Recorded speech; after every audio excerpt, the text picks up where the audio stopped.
are rightly expecting a little bit of an intro video. Kind of lets everybody know we're getting going. The video stops and we do our whole meeting start. If you look up at your monitors, you will see nothing. We are having some difficulties tonight. We have no monitor streams, and we have limited microphones that are working. There's one here, one there, the one at the podium is working. So we're going to be doing our best tonight. We will try and speak up. We will certainly not change the format, meaning everybody's going to get a chance to speak. The microphone there is live and working. And importantly, the YouTube stream is working, so anybody watching from home can still see. And it's being recorded that same way. So it'll be available for anybody to watch again later if they want to. So I'm just asking for a little bit of patience and join with us because we're going to have a meeting tonight. We're glad you're here. As we normally do, let's start with the Pledge of Allegiance. I pledge allegiance to the flag of the United States of America and to the republic for which it stands, one nation, under God, indivisible, with liberty and justice for all. Rosa, would you please call the roll? Mayor Barnett, Here. Commissioner Jose, Here. Commissioner Sadowski-Fugit, Here. Commissioner Gilmartin, Here. Commissioner Glover, Here. Commissioner Tully, Here. Commissioner Davenport. Here. Welcome, everybody. Is there a motion concerning the allowance of electronic participation for this meeting? Mayor, I move to allow electronic participation for the November 19th, 2024 Village Council. Second. Comments or questions from the council? Rosa, please call the roll on that. Commissioner Jose, Aye. Commissioner Sadowski-Fugit, Aye. Commissioner Davenport, Aye. Commissioner Glover, Aye. Commissioner Gilmartin, Aye. Mayor Barnett. Aye. That passes unanimously. Welcome, Martin. Thank you, Mayor. Glad to be here. We have a couple of proclamations tonight, item 3 on our agenda. If you're new to village council meetings, these are mayoral proclamations that are issued from time to time concerning events or concepts or organizations that deserve a little extra attention and that we want to take this opportunity to highlight. So we have 2 tonight. One is Hunger and Homeless Awareness Week. Whereas the first recognition and awareness event for Hunger and Homelessness Awareness Week was held at Villanova University in 1975. And this past year, more than 700 community groups, faith-based groups, colleges, and high schools across the country came together during the week to raise awareness about the pressing issue of hunger and homelessness. Whereas for nearly 50 years, the National Coalition for Homeless and the National Student Campaign Against Hunger and Homelessness have sponsored National Hunger and Homelessness Awareness Week. Whereas 37.2 million Americans live below the poverty level, and where worldwide 6 children die each minute of a hunger-related disease. Whereas the purpose of this proclamation is to bring awareness to the public about the hungry and homeless in our community, and to encourage support for hunger and homeless assistance service providers. Whereas there are many local organizations committed to sheltering and providing supportive services as well as meals and food supplies to people experiencing hunger and homelessness, including DuPage PADS, Midwest Shelter for Homeless Veterans, Alex's Mission, Downers Grove Area Fish, West Suburban Community Pantry, the People's Resource Center, Hope's Front Door, Catholic Charities, and many other faith and community-based service providers. Now therefore, I, Robert T. Barnett, Mayor of the Village of Downers Grove, do hereby proclaim the week of November 17th through 23rd as Hunger and Homeless Awareness Week in the Village of Downers Grove, and urge all our citizens to look for opportunities to help, volunteer, and support the organizations working to serve our community, and as Thanksgiving approaches, take time to consider opportunities to donate time, attention, and resources to others. Dated this 19th day of November 2024, Downers Grove, Illinois. We also have Small Business Saturday coming soon. Whereas November 30th, 2024, the Saturday after Thanksgiving, is Small Business Saturday, a nationwide campaign to spur small businesses and small merchants. Whereas according to the United States Small Business Administration, there are over 33 million small businesses in the United States, and they represent 99% of all firms with paid employees in the United States. Whereas from 1995 to 2021, small businesses created 17.3 million jobs, nearly twice as many jobs as large businesses. and small businesses have accounted for 53% of new net job creation since 2023. Whereas the Village of Downers Grove celebrates our local small businesses and contributions they make to our local economy and community. Whereas the Village of Downers Grove supports our local businesses that create jobs, boost our economy, and preserve our neighborhoods. Whereas small businesses are the heart of our community and local economy. Now therefore, I, Robert T. Barnett, Mayor of the Village of Downers Grove, do hereby proclaim Saturday, November 30th, 2024 as Small Business Saturday in the Village of Downers Grove, and urge all citizens to make a point of choosing to support businesses in Downers Grove now and throughout the year. Dated this 19th day of November 2024, Downers Grove, Illinois. These two proclamations come at this time of year every year, and they're themes that should be familiar to us all year long. But what November does with the Thanksgiving holiday is give us a chance, create an opportunity to just rethink the opportunities we have to invest in, help, and support our community, whether that's the homeless, those in need of food support or suffering from food insecurity, or our small businesses that work every day to make our community what it is. So please do take this time to think about ways you can support all of those efforts. Item 4, minutes of previous council meetings. Is there a motion? Mayor, I move that the council adopt the November 12, 2024 minutes as presented. Second. Any council comments or questions? With a remote person tonight, we're going to go ahead and do roll call votes. So Rosa, would you please call the roll? Yes, Mayor.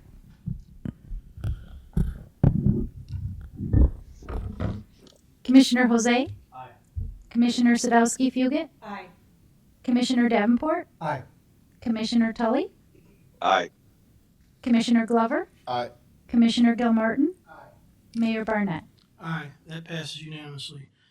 Item 5 on our agenda tonight are presentations. We periodically take time to recognize some good things that go on in our community, and particularly with the team members that support us all every day. So we've got 3 of them tonight. One concerns our fire service, one our police service, and one our public works team. I'd like to start tonight by inviting Chief Scott Spinizzola up to talk a little bit about some good news at the fire department.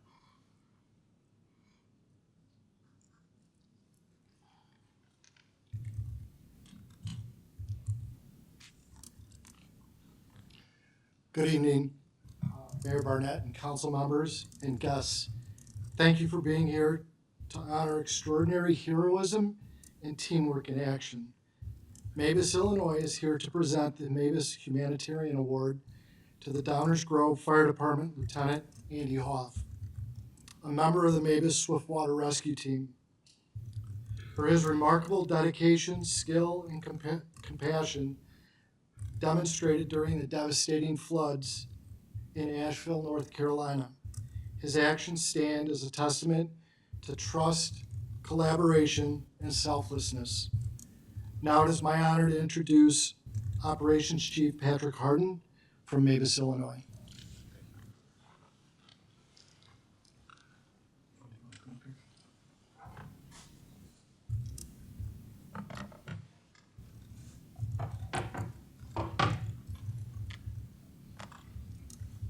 Good evening. Great to be back here in Downers Grove. It's been quite a few years, but I made it back here into town. Retired in 2011, and it's a privilege to be back. Now I'm going to talk a little bit about Lieutenant Andy Hoff. I'm going to talk about his position in our world in the Urban Search and Rescue Team. He's a rescue manager, and I can't say enough great things about him. He's a leader. He teaches. He's makes sure that everyone goes home safe. Time and time again over the years, he stepped up and led the way. This is his 3rd time that he's been deployed, so each time he served with great honor. So again, privileged to make this announcement today. September 25th, we had a call in from North Carolina. They said this is the worst they've ever seen, and they called Illinois because we are good friends with North Carolina. As I previously said, Andy went down there in 2018 for Hurricane Florence. So the North Carolina EMEC director called us and said, what do you have? Can you send something? So we ended up sending 2 Swiftwater teams from Illinois. Both of them are 12-man teams. And they go out strictly to serve with water rescue, and usually with high devastation, fast-moving water. And North Carolina had that. We went down to the Asheville area. On the way down, we had a breakdown of a vehicle. and he stepped up, made sure that everything was good, made sure they got down there safe. So once again, stood up and led the team. So traveling down there was a challenge because we got called before the storm hit the area. So they're in the mix of it as the storm's going through. So they did great things. First call to duty they went to was the Schuyler Fire Department. While they showed up in Schuyler, they ended up getting quite a few calls for rescues and evacuations.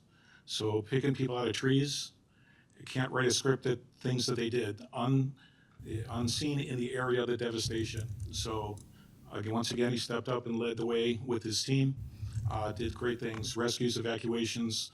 Originally it was 75 homes, they got it down to about 30, but once again, he did great stuff.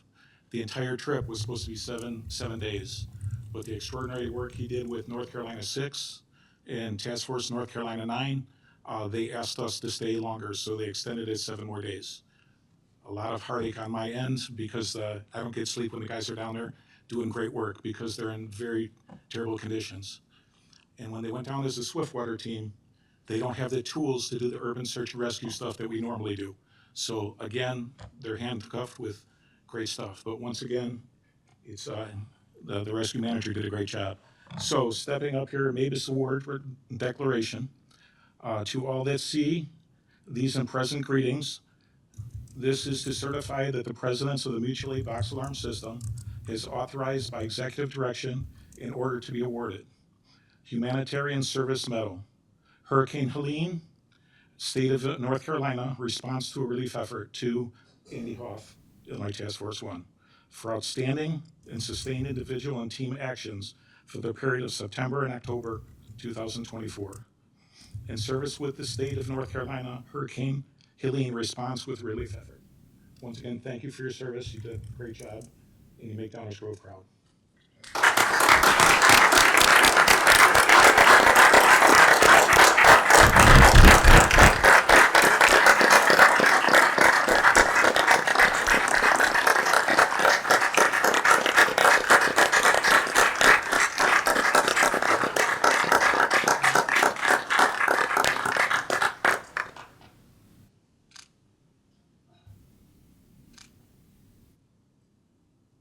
Thank you.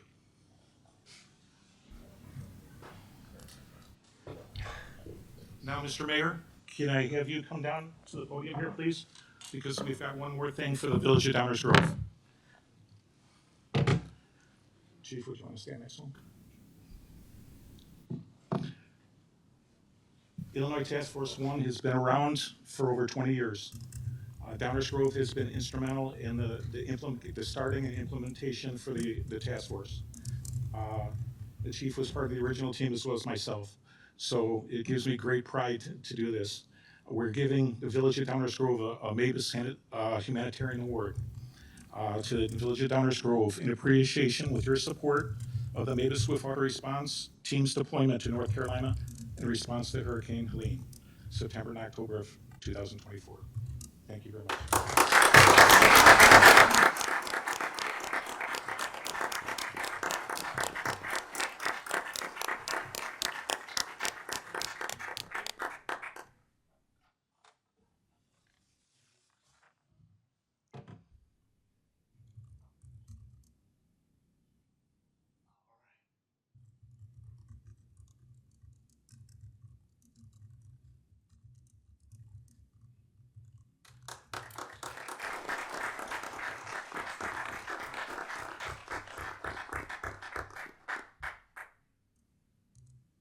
Thank you very much to all the council for your time, as well as the staff. Thank you.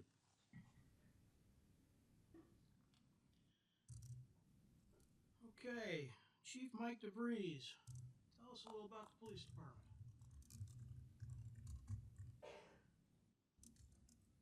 Good evening, Mayor and Council. It's an honor to be here this evening to recognize one of our officers, Samantha Glynn. Samantha tonight will be receiving the Public Sector Champions Award from the DuPage Railroad Safety Council. Before I make some introductions to their group, I just want to mention Sam is one of the longest serving members on our crisis intervention team. She just happened to be the right person for this call on the day that it happened, and her dedication to helping people and serving the community is unmatched. So with that, I'd like to introduce Dr. Lanny Wilson, Chairman of the DuPage Railroad Safety Council, and Deborah Hare, Vice Chairman of the Railroad Safety Council.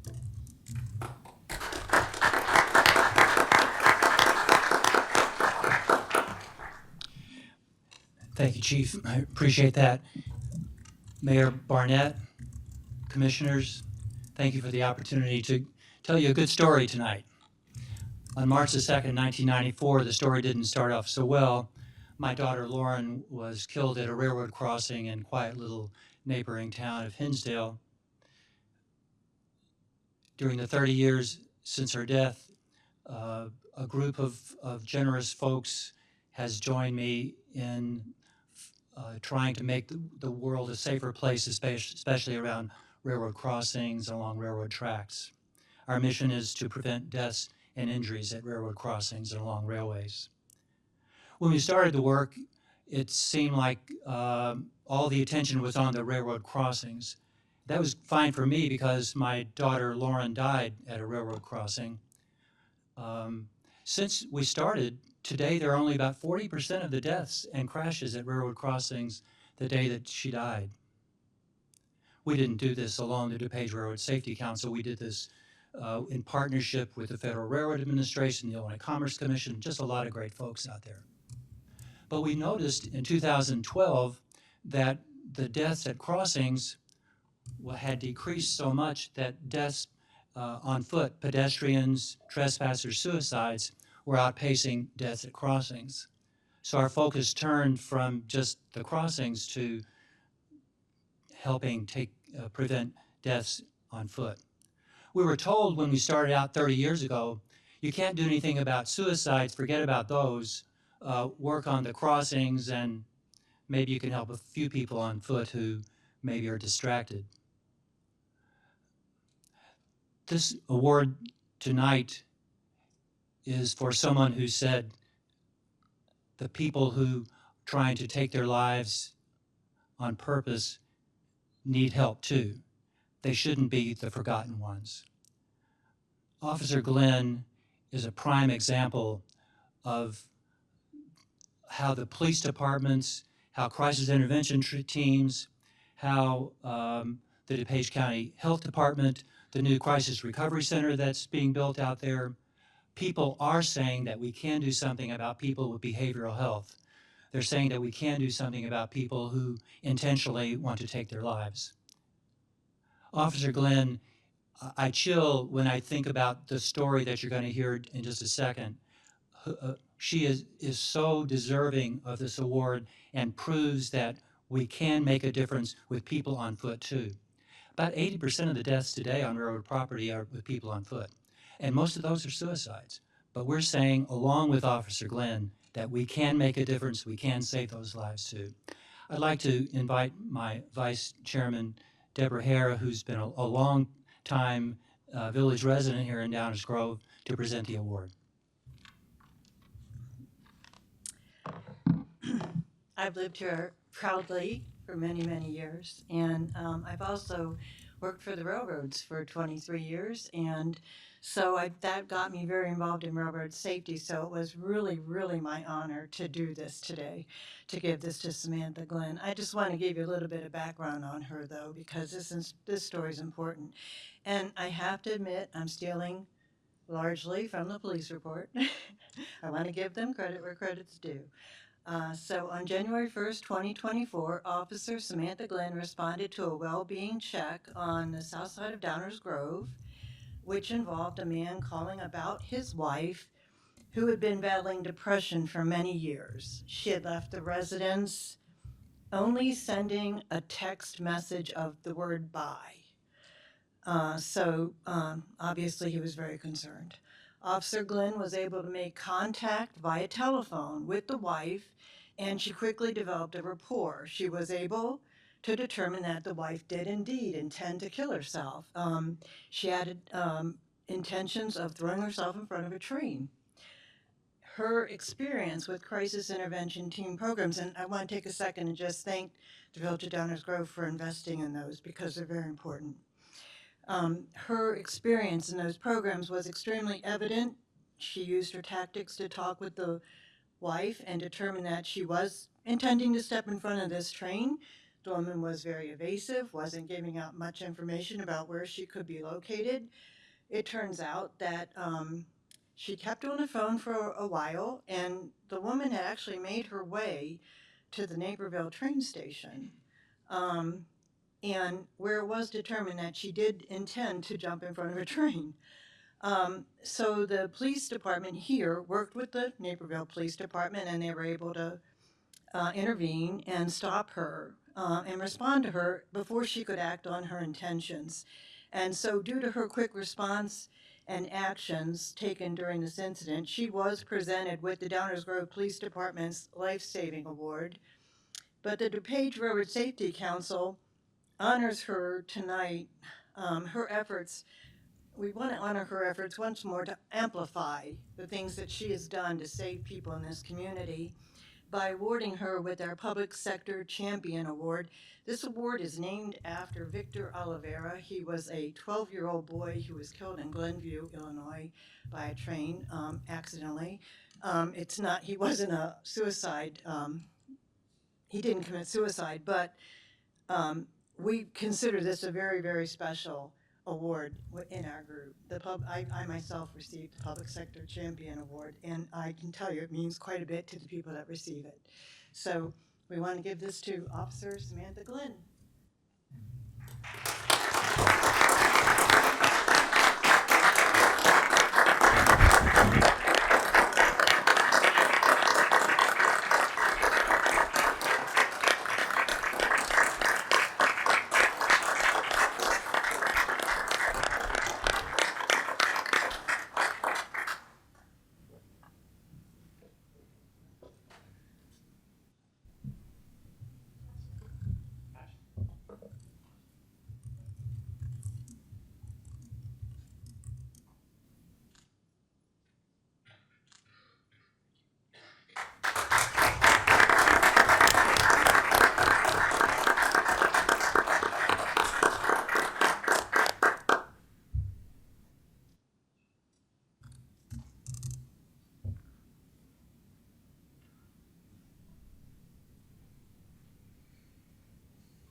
Public Works Director Scott Vasco, if you'd come talk to us a little bit. Good evening, Mayor, Council. Thanks for having us here tonight. Tonight we're going to be handing out an award for our Stormwater Administrator, Julie Lomax. Julie's done a lot of great things here at the village over the time that she's been here. Stormwater capital projects, stormwater administration. She works with the county on our FEMA ratings. She does a lot of naturalized areas as well as our bioswales program. So tonight we're going to have Sarah Hunn from the county come and give her award for Stormwater Manager of the Year. Sarah?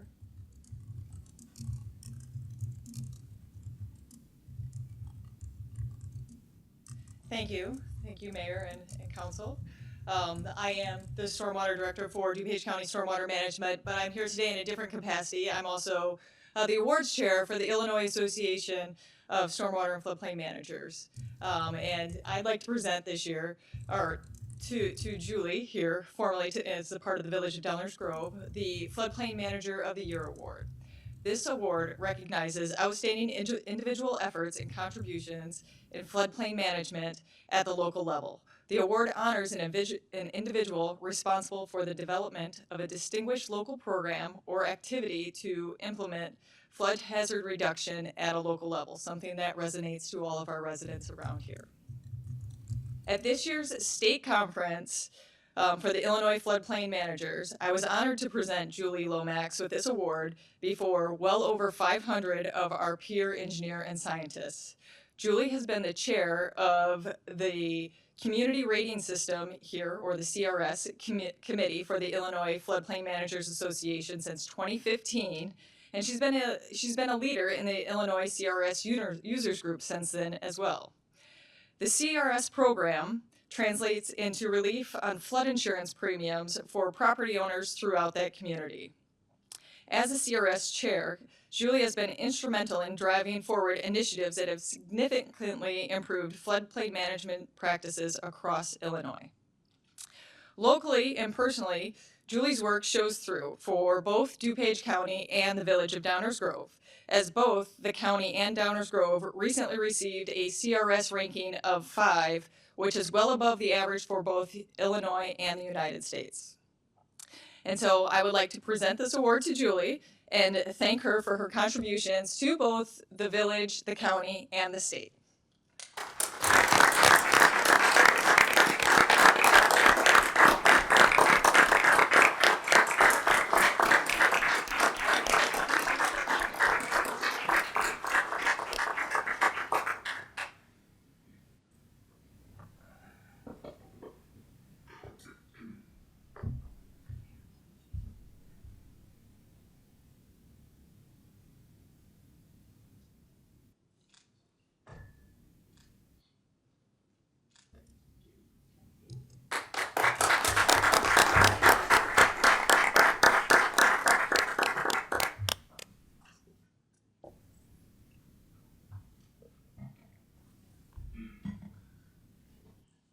So our village is, we're blessed in many ways. We work hard in many ways, but at the end of the day, we are people serving people. And you saw some great examples of our team members doing everything they can to do their very best on behalf of everyone in the community. So we thank them all again and are appreciative for the opportunity tonight to recognize them. Item 6 on our agenda is public comments. This is the portion of the meeting where we take public comment on items not on tonight's agenda. A couple of notes. We have a full house tonight, so I'm going to read a few notes just so we all understand expectations. There are several opportunities for public comment coming up on first reading and active agenda items. So this portion of the meeting is for items not on the active agenda and not on first reading. Please remember, council meetings are not open debates. This is a council meeting that is open to the public, not a meeting of the public. If you plan to speak, please keep the following in mind when you come to the podium. State your name for the record. Address your comments to me as the chair of the meeting. Keep your comments to 5 minutes or less. Avoid repeating what others have already said. It's okay to say you agree with the previous speaker. In fact, you'll probably hear council members do that occasionally. Please keep your comments to 1 visit to the podium per subject. And remember that comments are most effective when they focus on subjects within the scope of Downers Grove Village governance. An important sort of agenda management item, there is a opportunity at the end of the meeting for council member reports.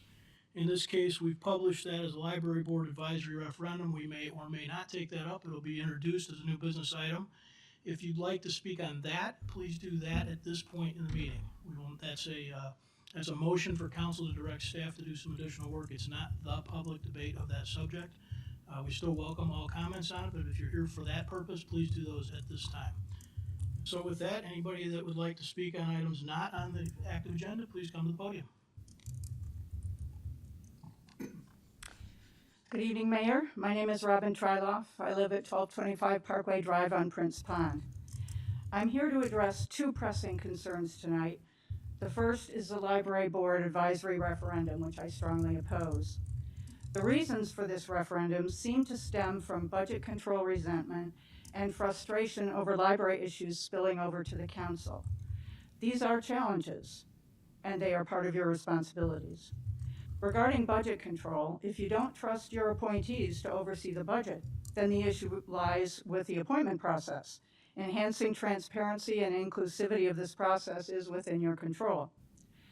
Both the library and the village recently conducted comprehensive surveys, and the idea of separating the library from the village wasn't raised. In fact, the public is overwhelmingly satisfied with the library, its programming, and operations. The public has spoken, and they are content with the current arrangement. The library has faced contentious issues over the past 3 years, so introducing a new, potentially divisive issue now can only serve to further fragment our community. As community leaders, you should support this institution, which is recognized for its excellence and its important selling point for attracting new residents. A significant concern for many taxpayers is the financial impact of this move, since the library currently benefits from cost savings on financial services and electricity funded by the village. When I asked how the village budget would benefit from this move, there was no answer. After so much talk about the proliferation of public entities in Illinois, Voters may be surprised to see a question about splitting off yet another government unit. Informing the public would be your responsibility. You shouldn't put forth a question without stating why you were asking, what the consequences would be, and how you plan to act on the results. Removing the library from village government oversight could destabilize the essential services it provides and risks undermining its role as a nonpartisan institution dedicated to the common good. Direct public voting can sometimes lead to short-term thinking without considering the long-term consequences, and could result in local biases overshadowing the needs of marginalized or underserved communities, leading to unequal access to resources.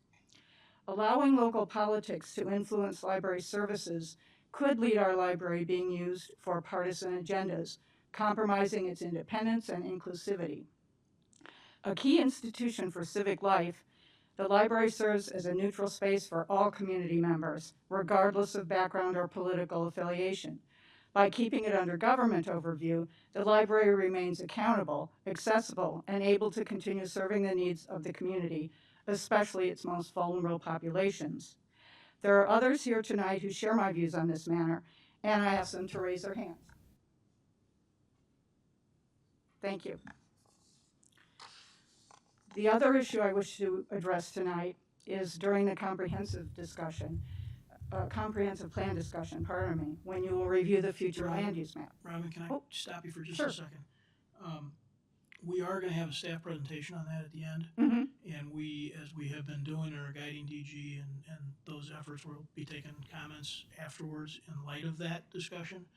But I'm not going to cut you off, but I'd prefer if those were held till after that conversation, because it'd just be good for everybody to understand what really is and is not happening, what may or may not be considering, and what people are thinking. We will, just as we've always done with guiding DG, have opportunity for questions and comments at the end of that. Right. With all due respect, I would like to make my presentation now, so Go ahead, finish that up. will at least be in your minds when you get to that point.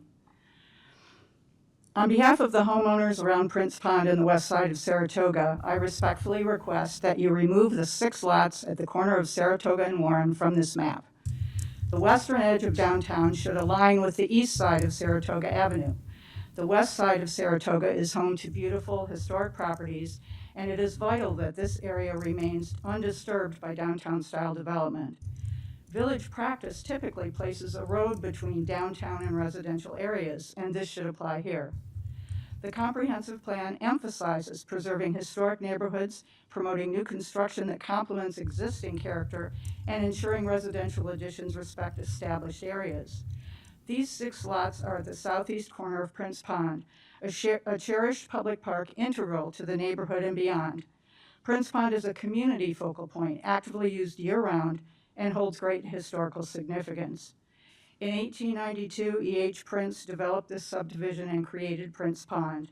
The Downers Grove Park District and Historical Society designated Prince Pond as an historic site in 2002. 2 nearby homes are tied to local history, including one built by Charles Blodgett, son of Israel Blodgett, and his barn, now a landmarked historic home.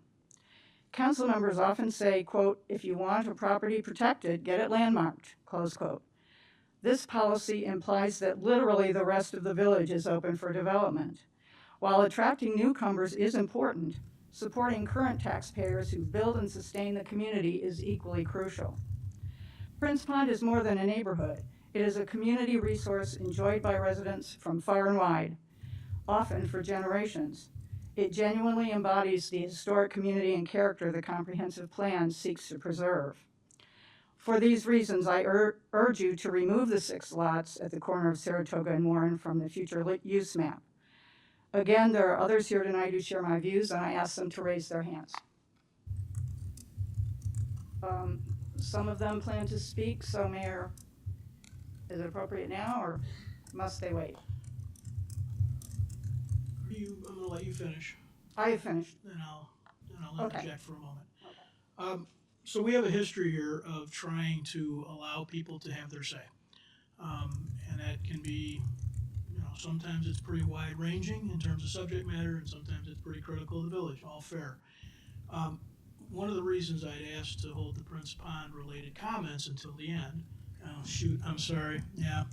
One of the reasons I'd asked to hold the Prince Pond comments to the end is because the best that I can tell from the input that we've gotten a couple of dozen emails over the last week or so, and the comments at the podium both last week and this week, is that there's a fundamental misunderstanding of what is even being talked about. And so I thought it might be best if we heard the staff presentation, we listened to council comments about it, and then at that point, we'd love and welcome people's reactions. Remember, that is not an active agenda item tonight. There's going to be no action taken on that per se this evening. There will be opportunities for things to be different in the future. We're guiding DG is, I don't know, 6 months at least away from being finished. So I want people to have a chance to speak. I try very hard to allow that, and you're welcome to come to the microphone now. It really would be best if you listen to what was really being talked about before you told us what you didn't like. So with that, please continue.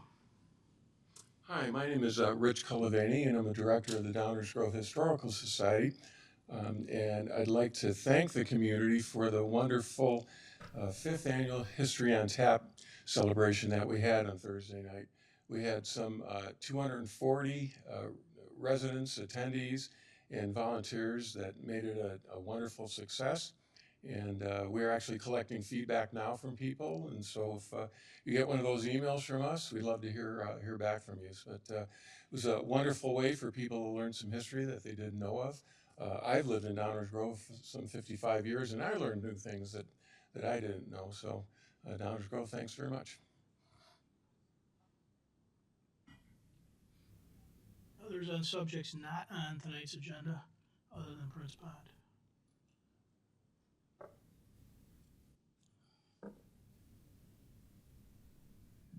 Hi, I'm Laura Kamidolski, a longtime Downers Grove resident. I really agree with the first speaker's comments about the library situation. And I'm just a little perplexed as to why you'd want to divest from the library. I just think my initial impression is that, again, it's a problem and you'd rather just put it to the side. But I feel more trust in you as a village council body, appointing those peoples and having the chance for people that are very extreme, in my opinion, and have a culture war kind of agenda and kind of to tear down what the library does, in my opinion. If they're elected directly, I feel that could go in a bad direction for our library and all of the great things it does for the community. So again, I trust this council more, and again, the budget issues that our first speaker brought up, those are also, I think, very important for keeping the library healthy and having it be a good thing for our community. Thank you, I appreciate it.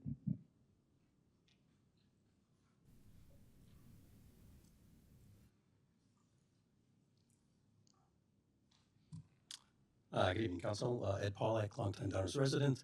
I also wanted to speak about the library proposal. I think it's a bad idea, but you're here to represent us and present what you're thinking about. So I really just have a request, well, 2 requests for it. One is when you're discussing this issue, I would like to hear what the benefit will be for the people of Downers Grove, because I'm not seeing a problem that it's solving. So, perhaps you can enlighten me on that. As the last person was saying, it can get very politicized, and I think that is bad for the stability of the library. And again, I know you may not pick always the best candidate available, but I would trust your judgment on picking somebody that's going to be good for the library than leaving it to the emotions of people at voting, especially if it's an off-year type of election. So that's one request. Give me an explanation, and not a circular one that by making it elected people get to choose, but a real explanation. Where's the real benefit? The second thing I would ask is, because of the fact that it's going to incur a lot more costs for running the library, and one of the big complaints that people raise at library budget time is the cost of running the library. So I would like to hear a listing of what the increase in cost is going to look like, so that, again, just in sense of providing transparency to say, what is it that you're asking people to consider with this referendum? So what is the cost that they're going to incur to go along with whatever benefits you're going to present to us as well? Thank you.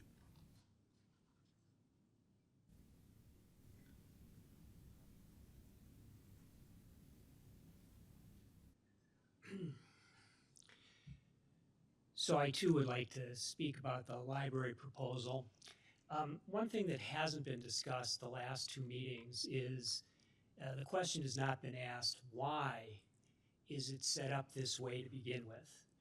And I'll suggest that the reason why it's set up this way is that the library, there are multiple reasons, but one is that the library is a very essential service in the village.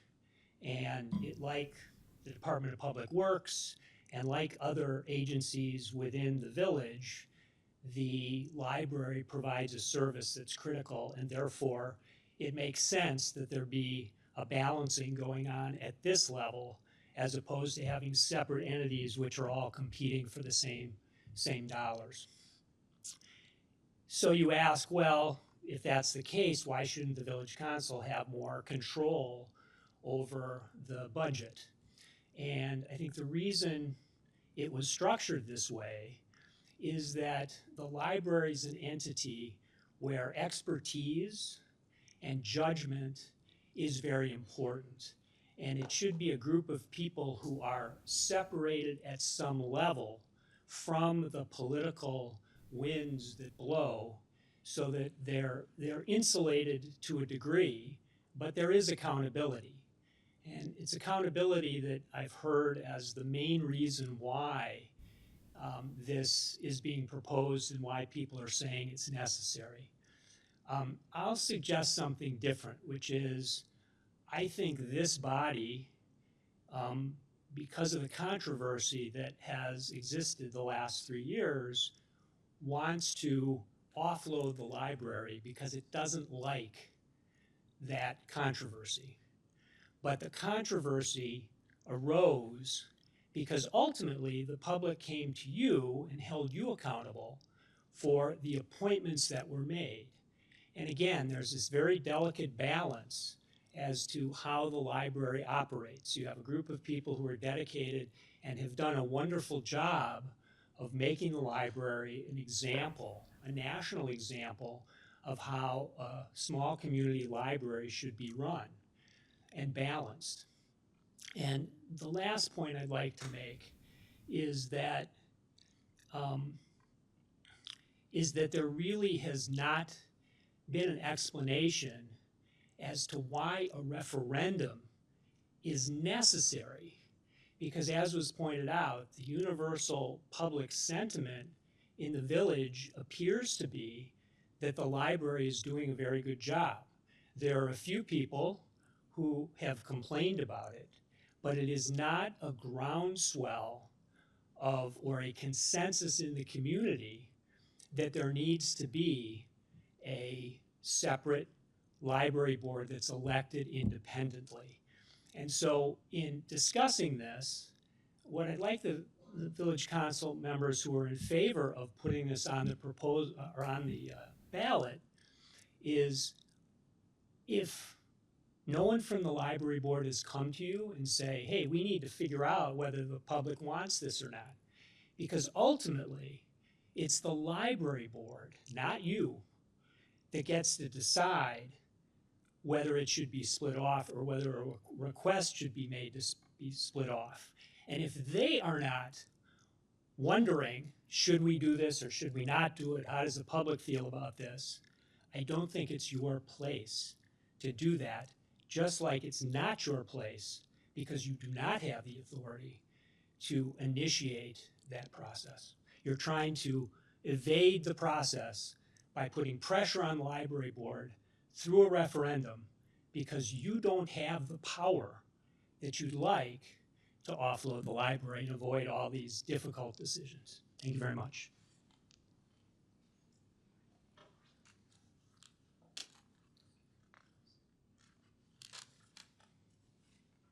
Janet Winningham. I agree with most of the comments that came before on the library and want to share a perspective about the process. I was surprised last week to learn that the underlying point of this proposed ballot initiative to spin off and convert the library to a separate legal entity was not within the scope of the village's authority. and I was disappointed to conclude that I cannot take the submission of a request by a council member and the submission of a request by the village attorney to the council at face value. It never occurred to me that I would need to research the statutes to find out that council can't do the thing it wants advice to do. You might as well ask the voters if the council should change the rotation of the earth. It would have the same effect. The ballot initiative has no benefit to the taxpayers, or if there is any benefit, it hasn't been laid out. If there is an appetite to change the nature of the library governance, the Illinois statutes lay out that process, and that process should be followed. This ballot initiative appears to promote a hidden agenda, as was previously indicated, and is a bad idea, and it's wrong. And this process erodes trust, at least in my perspective, as to how the council operates. Thank you.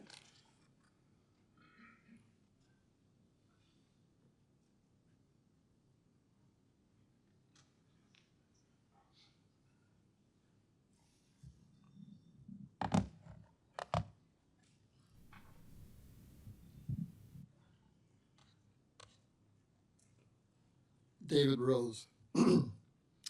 Why do I persist in talking about global affairs and the like at village council meetings? Because, to quote my earmark to last week's meeting, residents and Americans in general are willfully and or blissfully ignorant of the connections between their personal lives and larger political economic currents. If you're among those benefiting from the flow of those currents, as is the case for the majority of DG residents, you're not bothered by your ignorance. Indeed, you likely believe the currents don't exist, much like the difference one feels in walking or running with the wind versus against the wind. I contend the aptness of my commenting about the direction of political economic currents outside DG is appropriate, given the council starts every meeting by pledging allegiance to the Republic. I'm simply trying to fill in some of the specifics of what that pledge signifies, unquote. But there's more to it. May I remind, it was council chair who a year ago in October asserted that Israel had a right to defend itself.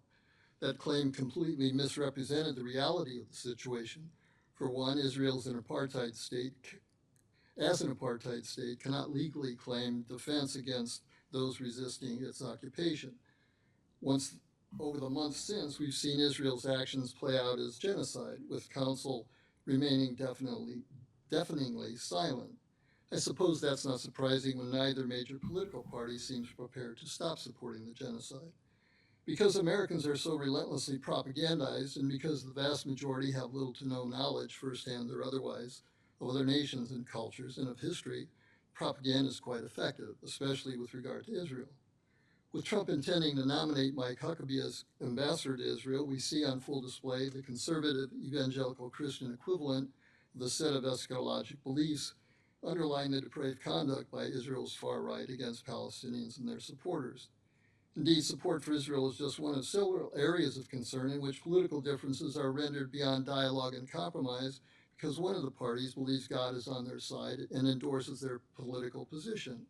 Honestly, for example, the inability to distinguish between anti-Semitism and anti-Zionism has led to assaults on the principle of free speech here in the U.S. and elsewhere. Our quandary could not be more challenging. If the fighting in the Middle East gets out of control and oil stops flowing through the Straits of Hormuz, life around the world and in the U.S. as we know it changes almost instantaneously. So should Downers Grove and Council behave as if it's not going to happen until it does? How is that prudent? How far is the U.S. willing to go in supporting Israel's destruction of itself in the region in order for the U.S. to continue dominating sale and distribution of Middle East oil supplies? Is that question not worthy of mention and discussion at council meetings? Likewise, discussion reports of the fighting in Ukraine have been equally propagandized. News this past weekend reported Biden authorized Ukraine to attack Russia with medium-range missiles. An attack Russia has said changes its understanding of the conflict to one more aligned with Biden's reason for refusing to authorize previously, because such an attack risks setting off World War III in a world filled with nuclear arsenals. The U.S. objective in Ukraine has always been to destabilize Russia as a key component of the U.S. striving to remain global hegemon and dominate control of the world's resources to U.S. capitalist advantage. Excuse me. That role and conduct has been crucial to Downers Grove being able to grow as it has these past many decades. Downers Grove's residents being oblivious to that reality does not render it any less pertinent.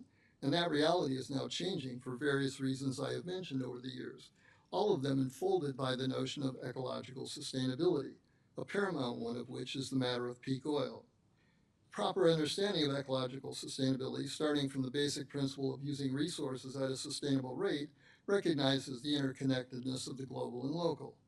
Lacking a proper understanding of the concept, Council persists in refusing to acknowledge these connections, in spite of DG's total resource dependency on the world outside our boundaries.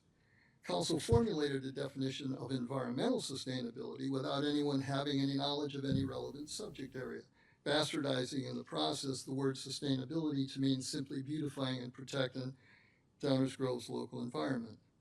Not surprising, I guess, since in the world of politics, proponents of differing views stake out positions with victory determined not by the superiority of one's ideas, arguments, and data, but by the superiority of one's political power. Given its definition, Council acts as if the goal of becoming more sustainable is primarily intended to add another advantage in Downers Grove's competition with other municipalities to attract residents and businesses, as if it were not only possible but desirable to beautify and protect one's local environment while the rest of the world goes to hell in a handbasket. Such an understanding speaks volumes because it exemplifies another link between the local and global in the fractal pattern that exploitation, as the core feature of capitalism, dominates the conduct of relations at every level of society, most notably the relations between capitalists and their minions, and the vast majority of us capitalists seek to exploit. Which raises an obvious question.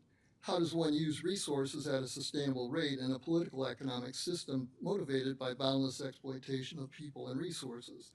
Under Council's bastardized definition, that question never arises, which leaves Downers Grove free to remain on the side of the exploiter, whether residents know it or not.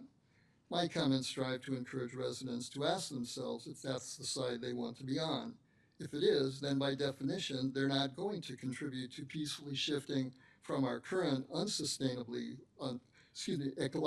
unsustainable way of living to an ecologically sustainable way of living. So I persist, hoping to persuade, if not council, at least residents to change. Thank you. Others?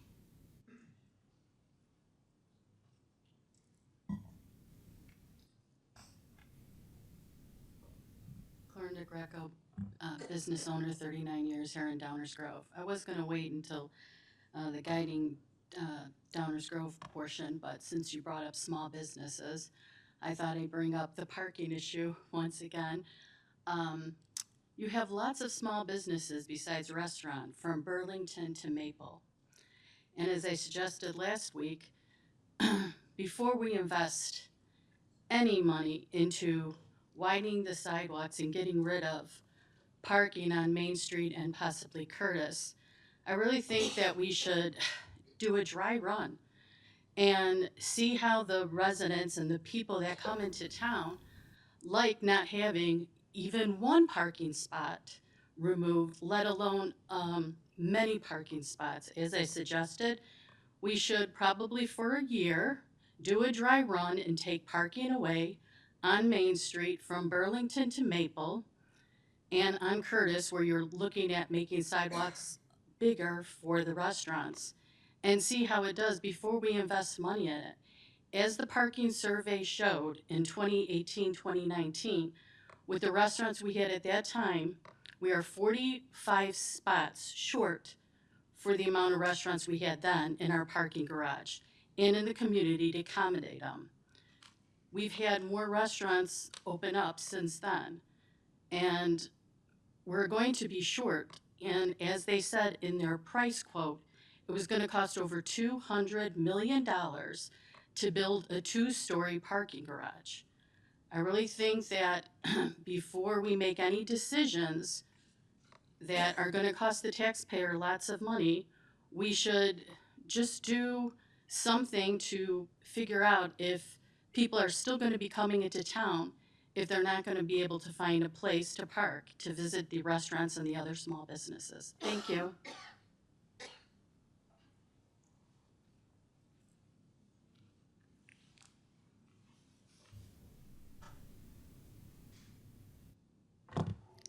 Hi, my name is Carissa Doherty, and I've been a resident of Downers Grove for over 17 years. I've spoken a little bit about this at a previous village council meeting, but given the resolution slated for discussion during council member reports this evening, I felt it was important to reiterate my thoughts on the advisory referendum about the library becoming an independent unit of government. I strongly urge you not to move this issue into referendum this year. Other speakers tonight and at last week's meeting have already done a great job of explaining the negative financial implications of the library having its own tax levy, as well as issues with timing a referendum like this during an off-cycle election year. So I won't elaborate on those here. Just agree wholeheartedly with those previous commenters and to say thank you to them for the thoughtful remarks. Instead, I'll base my argument on my unique position as a former, recently very happily retired library trustee for the last 6 years. I can confidently say that I would have never considered volunteering my time and serving my community if library trustee were an elected position. There is no part of my extremely introverted and ultimately thin-skinned personality that would even allow myself that possibility. When I filled out that application over 10 years ago, I was thinking only about how I could give back to this community, how I could use my talent and time to serve, not to fill some political agenda or draw attention to myself as a focus of threats and harassment.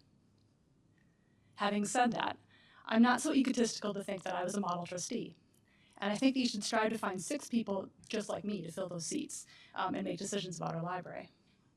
When I say someone like me, I mean someone who doesn't necessarily like the public spotlight, someone who tries to be thoughtful and deliberate, someone who cares deeply about the library, and someone who's willing to use both community input and data to form opinions about matters of importance to our community. To the contrary, people unlike me should sit in those seats. The library board should be diverse in every possible way and be able to talk through their diversity of perspective in a way that's productive, respectful, and ultimately better our community.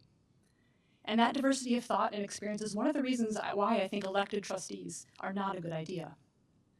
Having to put yourself through a campaign and run for elective office is not something that most people have the inclination or privilege to do.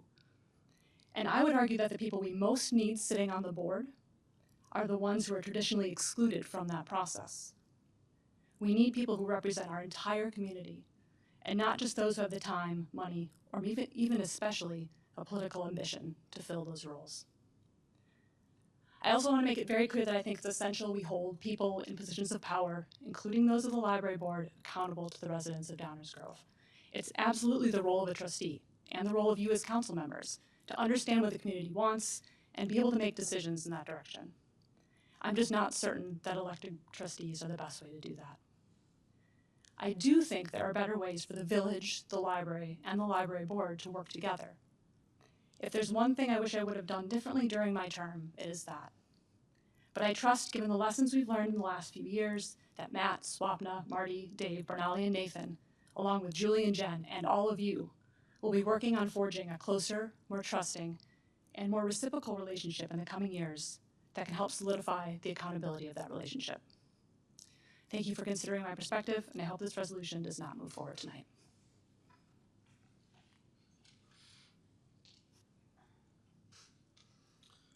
Good evening, Mayor. Good evening, Council. I am actually here to discuss things outside of the library, obviously, and has more to do with more future land use, but probably not related to anything that you guys already have on the agenda. My wife and I are currently in the process of purchasing 6900 and 6912 Main Street, which is obviously a little bit further down the village.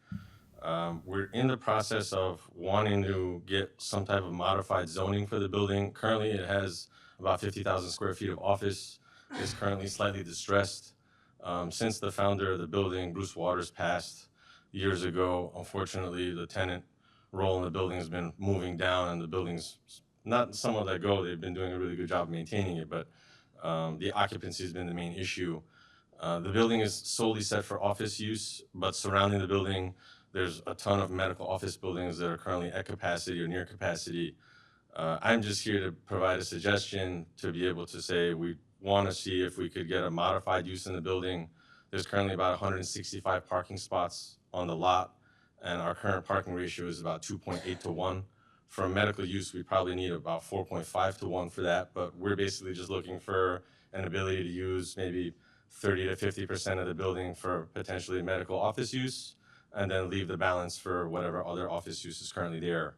But because we're not really asking to modify the current structure, we're not going to be doing anything other than beautification and bringing the building up to current code. We're not necessarily looking to do anything other than to beautify the space, increase occupancy, and provide other business solutions for tenants and businesses in the local area. Thank you. Sir, can we get your name? Yeah, I'm sorry about that. Hassam Meshkat.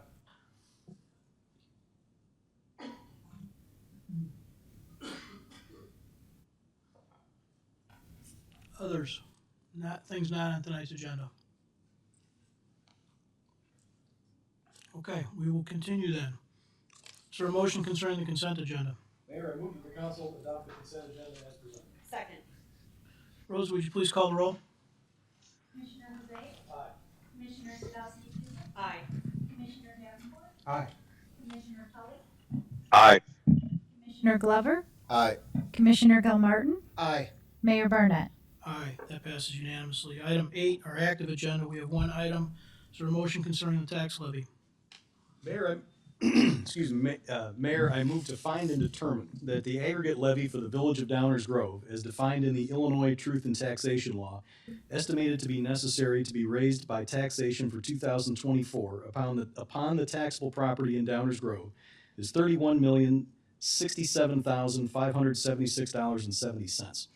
This amount is based upon an estimated levy of $4,058,169 for corporate and police, $2,935,500 for fire, $5,423,632 for police pension, $5,076,208 for fire pension, $6,426,713 for library operating, $1,368,825 for refunding bonds 2014 series debt service, $515,600 for refunding bonds 2015 series debt service, $177,800 for refunding bonds 2016 series debt service, $485,600 for stormwater bonds 2019 series debt service, $1,831,997.70 for refunding bonds 2020 series debt service, and $2,229,475 for facility and stormwater bonds 2022 series debt services.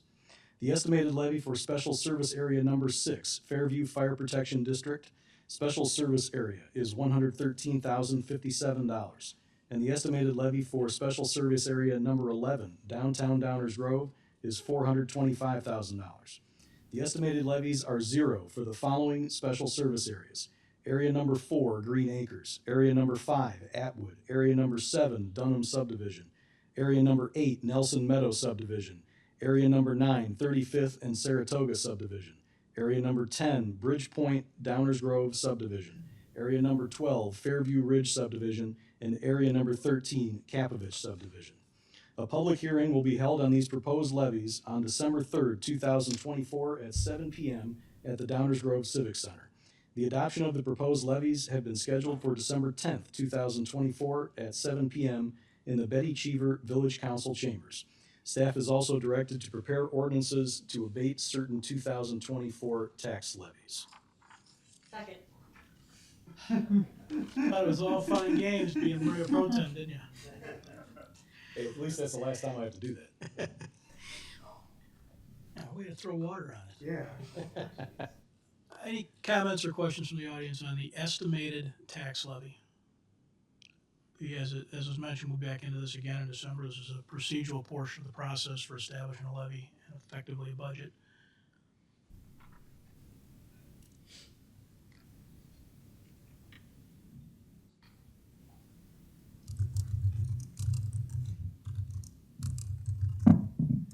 If I'm off base in asking this at this point, just say so.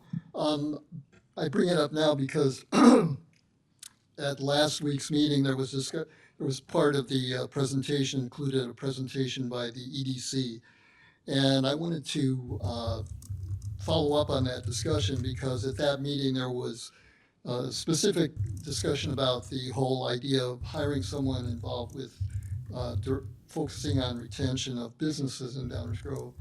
And I went to the EDC website and came away disappointed in the sense that I found the plan that they had in place for the years 22 to 26, but I didn't see anything specific in terms of reports that described what the EDC has done relative to that plan, because there were specific objectives named in that plan for year 1, year 2, and so on.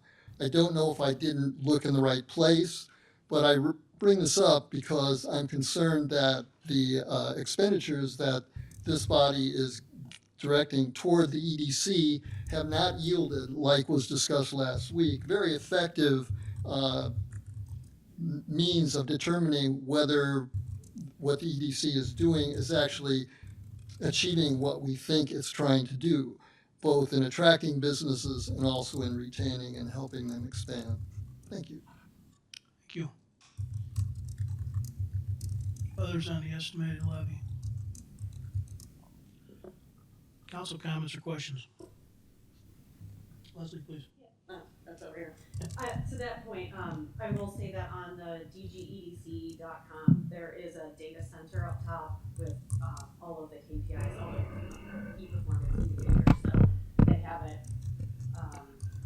They have a couple videos by quarter. There's monthly 2024 reports, and there's also reports for each year. So just in case you're wondering, you can find some of that data that they are collecting under the data center. Thank you. Thank you. Anyone else? Rose, would you call the roll? Commissioner Jose? Aye. Commissioner Sadowski Fugit? Aye. Commissioner Davenport? Aye. Commissioner Tully? Aye. Commissioner Glover? Aye. Commissioner Gilmartin? Aye. Mayor Burnett? Aye. Passes unanimously. That takes us to item 9, our first reading. Dave, over to you.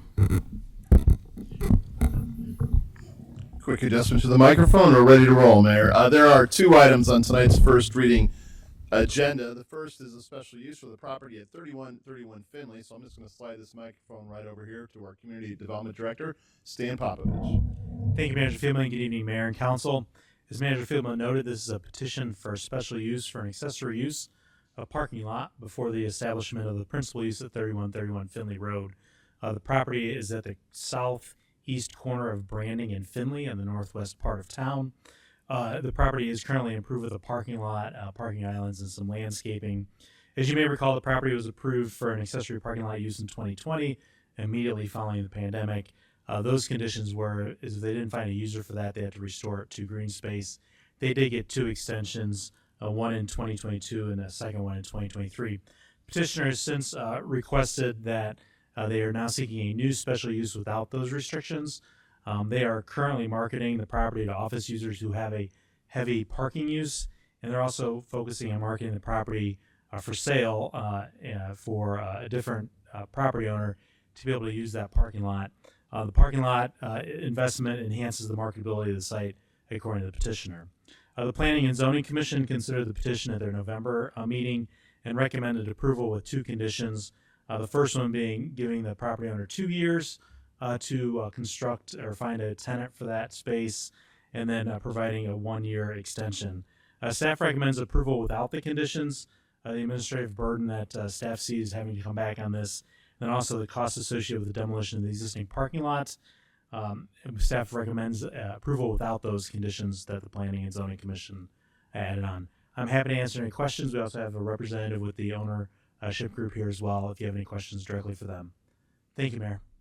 Thank you. Any questions from the audience or comments on this subject?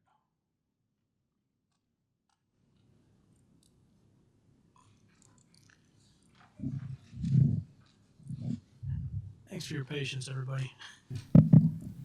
The words accountable and accountability have been thrown around a lot lately. These terms don't seem to apply to developers, whether it's a building owner who knew the zoning of this building purchased in 2021 would be required to provide 10 parking spaces for residential units, which was waived, or the developers of Lot 2 who were not held to the deal they made, but given massive concessions, and now this developer is asking for an excuse, to be excused from his obligations. The 3131 Finley Road owner agreed to the conditions of its special use. They were created at the owner's request. Now they want to be excused from their bargain. The strategic plan alignment is to create, it says it's to create a strong and diverse local economy. A parking lot serving nothing creates no economy. There is a reason the zoning code does not generally allow a parking lot to be constructed before its use. The Planning and Zoning Commission did not accept the premise that the parking should be indefinite and granted in perpetuity. They didn't want an empty parking lot use. Rather than recommending strict enforcement of the agreement that this developer made, the commission recommended and leniency recommended an extension of time for the developer to comply. This is the second time recently that recommendations of the commission have been ignored. Why have this commission at all? The idea that there's an administrative burden here is preposterous. The economic burden has already been agreed to. The developer should be held to the bargain they made and required to comply with its mandates. The leniency shown by the commission should be as far as this matter goes. An empty parking lot does nothing for the village or the residents. Zoning requirements should mean something. You should accept the conditions recommended by the commission. If the owner can't resolve the issue within the granted total of 6 years, then they should do what they have to do what they agreed to do. And if they don't, well, then the village would have its remedies to return the lot to green space at the owner's cost. It isn't so much that the request to extend the special use is unreasonable. It is that the zoning requirements of the town that benefit the residents ought to mean something, and that ought to be, the village resident should be the first priority, not the convenience of the developers. Thank you. Thank you.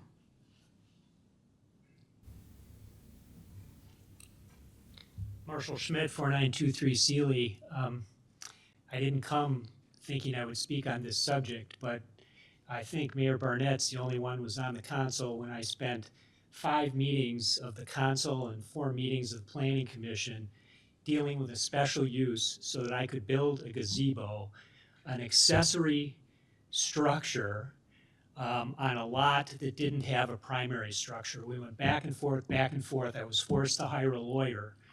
I had to record the special use against that property, so if I ever sell it, I have to demolish the gazebo before I sell the property. So this is a matter of favoring a developer, the staff not wanting to take the time to have to come back for a 5-minute explanation. And the point is, this is a reasonable request. The developer has the opportunity to use the property, leave the parking lot there, find a tenant. If they can't find a tenant, then the purpose for it is no longer there. And yes, it should be returned to green space. And if you're going to impose these kinds of requirements on private property owners like me, it's only fair that developers should be treated with an even hand. Thank you.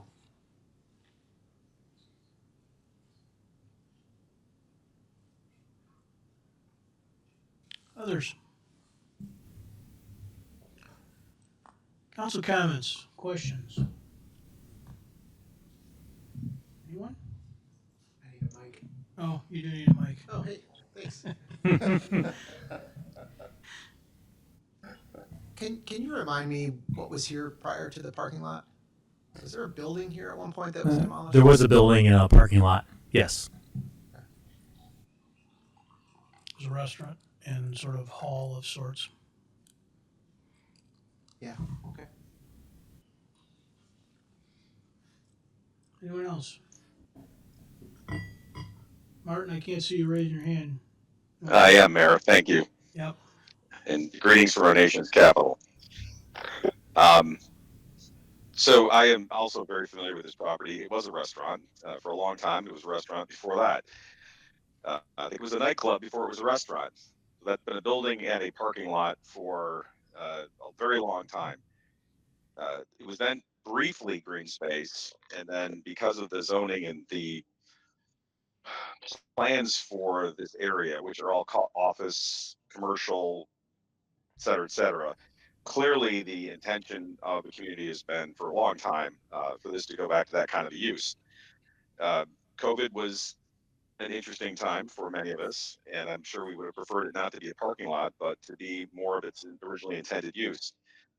So I say all this because things that we can do to facilitate what our objectives are, the village and the community, I think are what are paramount here. And if they align with a request made by a property owner who has rights like any other property owner, then that would make sense for us to facilitate economic development by doing something relatively inexpensive, if not at no cost, to facilitate future development consistent with the village's plans. This is not at all comparable to a residential situation, which I'm also very familiar with because I was up with Mayor Barnett on the council when we went through that situation. This is a different situation, and it's not a situation where I think we should punish someone for the sake of punishing them, but instead where our economic development objectives and the community's economic development objectives align with a property owner, such that we can facilitate what is likely to be a future win-win for both. That just makes perfect sense. And I also, the irony of well, I'll stop there. Thank you, Mayor. Thank you. Anyone else? Leslie? Yeah, I am struggling with this one just a little bit because it has been about 4 years since really the height of the pandemic. And I would be a little bit more interested in some discussion to place some conditions on this, particularly the first one. Sorry, mic problems. I would be a little bit more interested in potentially looking into some conditions, particularly the first one that is within 24 months of the ordinance approval, that if the parking lot is no longer being used, it be returned to green space. I don't see a huge community benefit to maintaining impervious surface for an indefinite period, given this has already kind of gone on for several years. So I am currently undecided, but am struggling with the benefit to keeping this as is for an indeterminate period of time. Thank you, Mayor.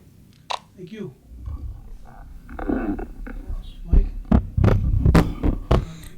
It also occurs to me that if this owner wanted to, they could do some sort of a lot consolidation there in order to maintain the paving. And then, move forward again down the road and split it. That seems kind of silly to me. So this is first reading. I need to think on this some more, but that's what I have to say for now. Thanks.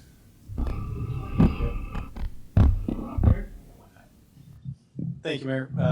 My initial inclination was that some outside bound on it would be a good thing. I do agree with some of the comments from Commissioner Tully with regard to the economic development incentives here being aligned.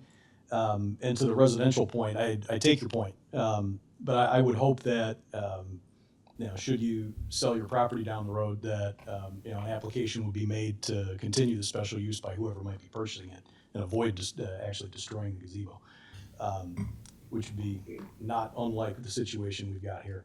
But I'm willing to entertain the conversation about an outside limit, but I do think that I'm just thinking that, kind of thinking out loud, the developer can't be making a whole lot of money off of an empty parking lot, right? I mean, they're not going to want to keep it in a parking lot, and spending more money to turn it back into green space to then turn it back into something else that's impervious seems a little bit redundant and wasteful as well. So, it's one I'm still mulling over, but I guess we'll see where we end up. Thank you, Mayor. I guess, Stan, you did mention they do have it actively for sale or for lease, that separate parcel, correct? I would defer to the petitioner on that one to answer that question. Okay. But they are marketing the site, so I believe they're marketing the whole site, but they could probably provide some additional information. Okay. Any other comments? I don't know that I have a big feeling about putting a limit on or not putting a limit on. My bigger interest is if this thing gets turned into something real and useful beyond a parking lot. And I think, in my mind, don't do what you don't really think, sort of threaten or do what you aren't willing to actually accomplish. I can't imagine a situation where we would actually get to a point in 2 years, 5 years, or now, where we would say, we want you to spend the money to tear out the parking lot so that you can market it and have a tougher time selling it because the new person would have to put in a parking lot.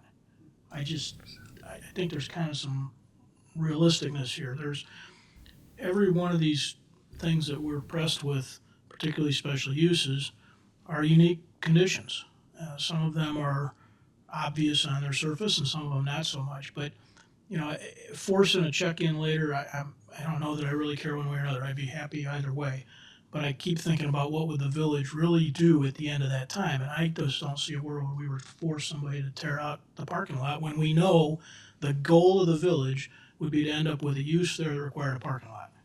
So I'm kind of struggling with that. But I guess we'll talk some more about it next week. Thanks, Mayor. The final item on tonight's first reading agenda is further consideration of the ordinance approving the fiscal year 2025 budget. This is the third public meeting in a series of multiple meetings on this topic. The proposed FY25 budget is presented in full detail on the village website, has been since late October. It was also presented at the last council meeting. I will highlight 4 of the 12 key points, though, that were presented last week. The FY25 proposed budget has a sustainable general fund with revenues slightly greater than expenses and an ending fund balance within recommended levels. Second key point, the budget reflects a total property tax levy increase of 3.6% that is driven entirely by required contributions to the public safety pension funds. That 3.6% affects a typical residential property by about $28 per year. That's a $28 annual increase.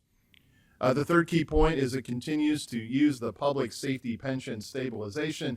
That is really an account that lessens the property tax levy in any of the next 5 years and smooths the increases over that same time. So lessens the levy in any particular year and smooths it over time.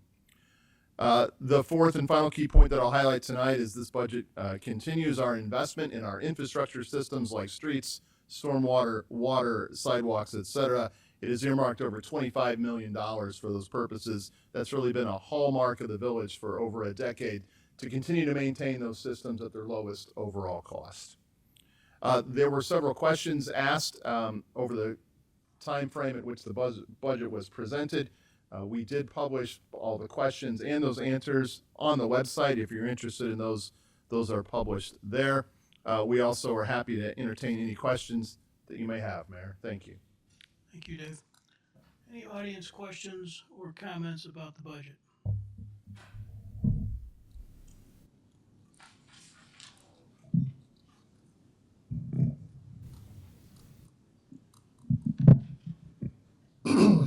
Yes, I would appreciate, given the number of people here tonight, if someone would call attention to the fact that part of what's going on with respect to the pension funds is related to the state of Illinois mandating that pension funds be fully funded, I believe the year is 2040, and the implication of that going forward. So while the current budget is attempting to smooth for the fixed number of years in, forward, the significant question from the perspective of residents is what are the financial implications over the years to reach whatever the percentage is now. I think it's somewhere in the neighborhood of 55% funding to reach 100% funding.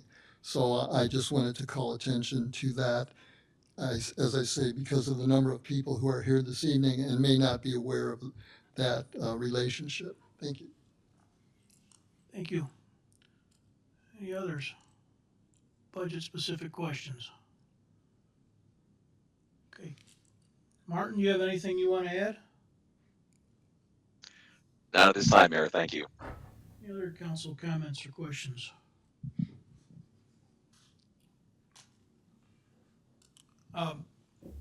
Dave, a couple things.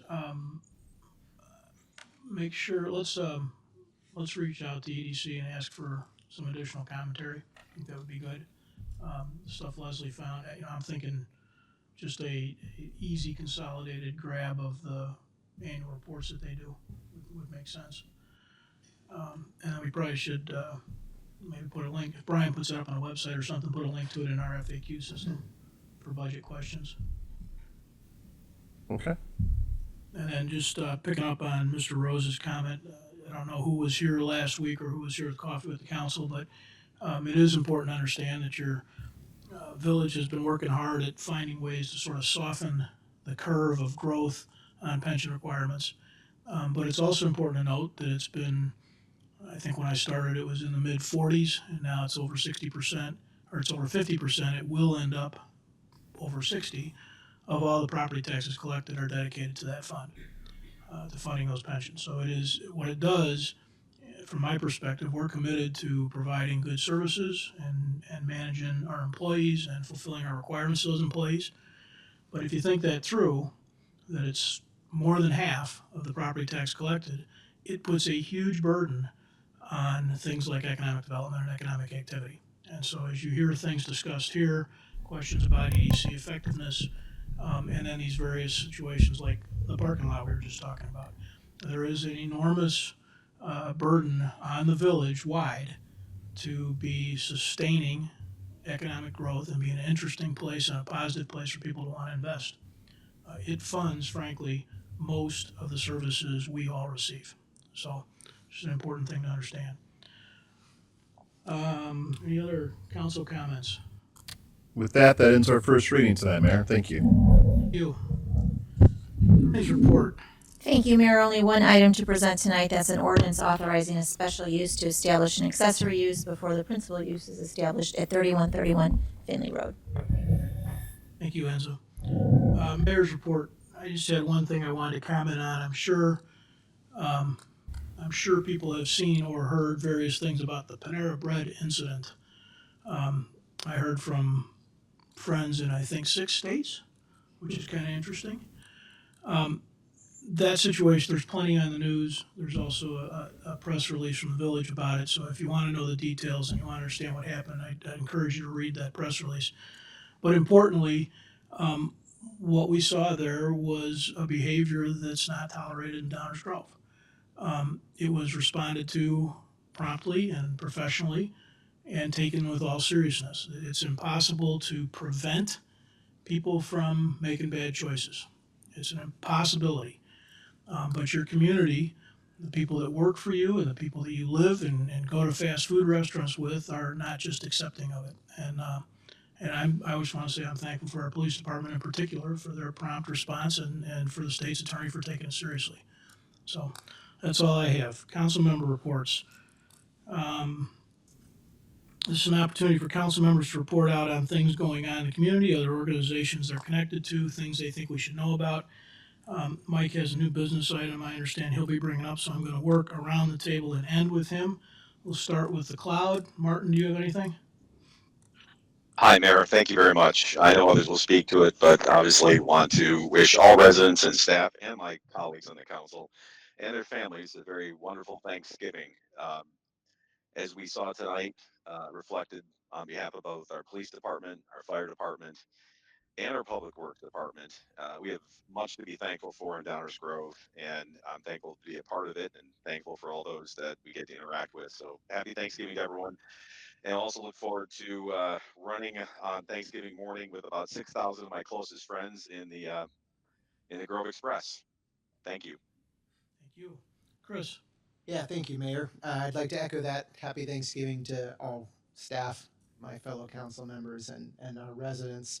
I did want to point out that the Downers Grove area fish is seeking donations. I was there earlier today dropping off some grocery bags, and it appears that another food depository is not providing as much as they were last year. So I think the demand at Downers Grove area fish is up. So you can donate on Tuesdays from 8:30 to 10:30 a.m. and also 5 to 6 p.m. Thursdays 8:30 to 10:30 a.m. and Fridays 10:30 to 11:30 a.m. They are at 4341 Saratoga Avenue here in Downers Grove. And if you are a customer, note that you can pick up Tuesday between 4 and 6 and Friday between 8:30 and 11:30 a.m. Thank you, Mayor. Thank you. Greg? Thank you, Mayor. No, it's fine. Want to add my wish of happy Thanksgiving to everybody here and everybody listening. I also want to remind folks about the Main Street tree lighting coming up on November the 29th at 4:30. I'm looking forward to seeing the community there, and just add my thanks to everybody that we saw earlier tonight from our fire department, from our police department. We have so much to be thankful for here in Downers Grove, and the presentations were inspiring and humbling. So many thanks to our first responders. Thank you, Mayor. Thank you. Leslie? Yeah. Also want to echo my best wishes for a happy Thanksgiving, and looking forward to the tree lighting ceremony and the Bonneville, or the Grove Express. And I do want to piggyback a little bit off of Commissioner Gilmartin's statements as somebody who is on the grant committee for the Grove Foundation. Fish Pantry is always one of our applicants, and I know that it costs about $1,000 a week for just the fresh produce portion. So when you're thinking about donations, keep in mind that it's not all dried goods, but they really do also try to provide fresh produce and other items for people. So monetary donations are also incredibly valuable at this time of year.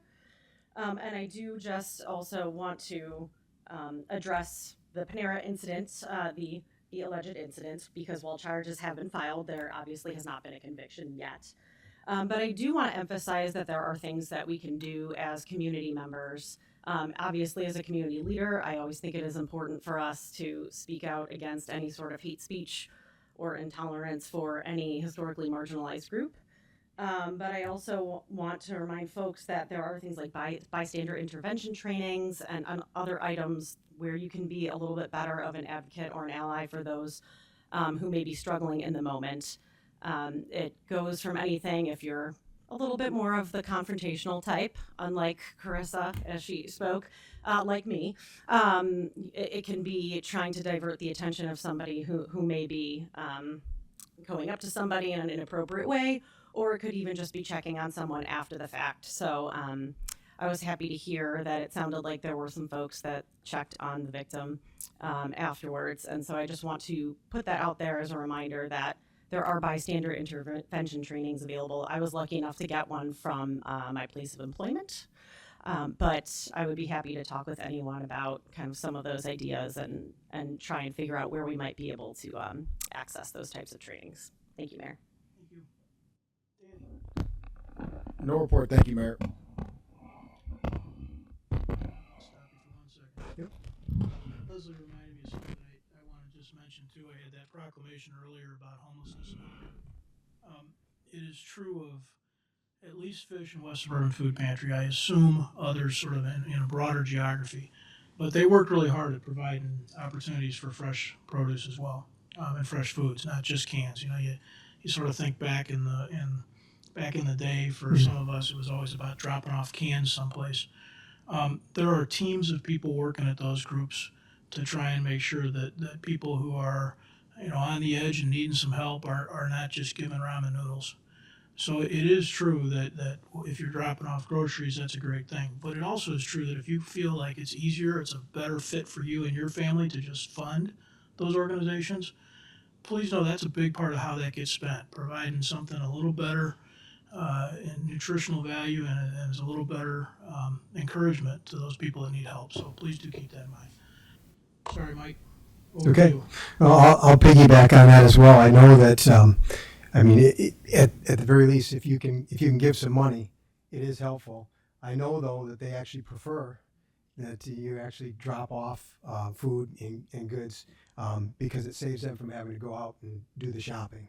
And another, I don't know what the numbers are exactly, but I know that this year at Halloween window painting, where we still do a little bit of that old school, bring a can, that sort of thing, they did not get as much this year as they have in the past. So there is a real need, and I hope people will in the spirit of Thanksgiving, maybe make an effort there.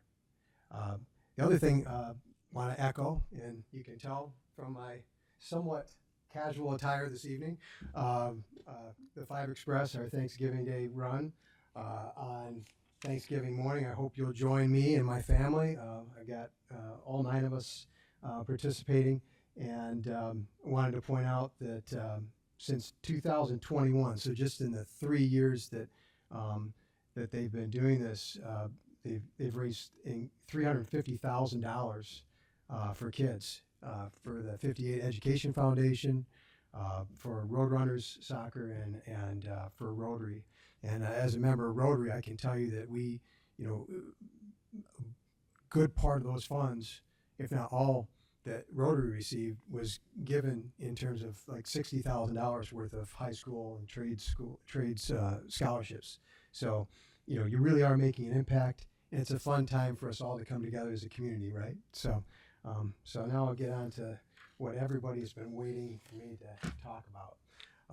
So, first, I want to start off with, here's what I've learned about our library board of trustees since I first joined the council. And I want to point out that, as a council member, you may not all know this, but when you first get elected, you spend a couple of meetings with some staff, getting to know kind of all the inner workings, how things go, right?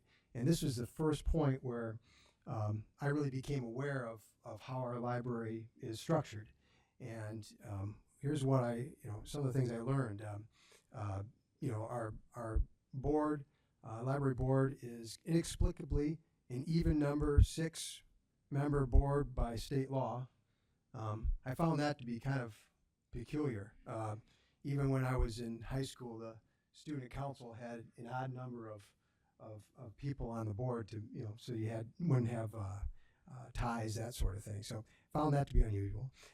The board members serve either 4 or 6-year terms, and it's the only board or commission that the village council appoints, but has no control over their policy decisions, budgeting, or personnel. And unfortunately, our selection process for board members must necessarily be done in closed session, which means there's no true transparency in the selection process for the community. And that's something we actually heard quite a bit about earlier this year. On all sides of the issues, right? And I'm speaking about the trustee appointments that we've made. The Library Board of Trustees currently has no authority, or currently has authority to levy taxes, but the way it works is they set the levy, and then we are obligated by state law to approve it, which renders our action as ministerial in legal parlay, legal jargon, but it's what most of us would call a rubber stamp. But we're not the representatives that the voters hold to account for the actions we're not allowed to control. So here's the fundamental reason I'm bringing this idea forward. And I'll end up coming back to this probably in any discussion we have, because this is fundamentally it.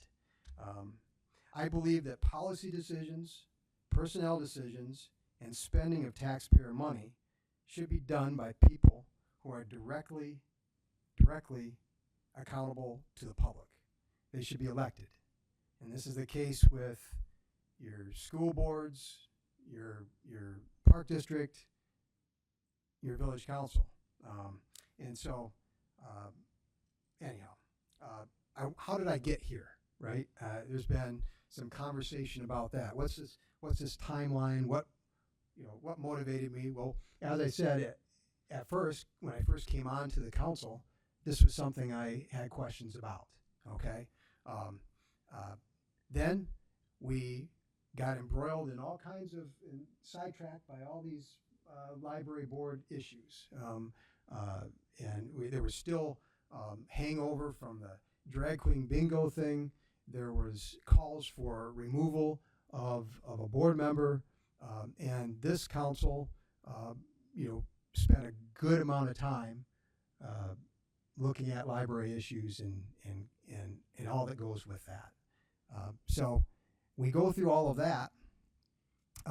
We get to finally making a decision about whether or not we should remove a library board trustee.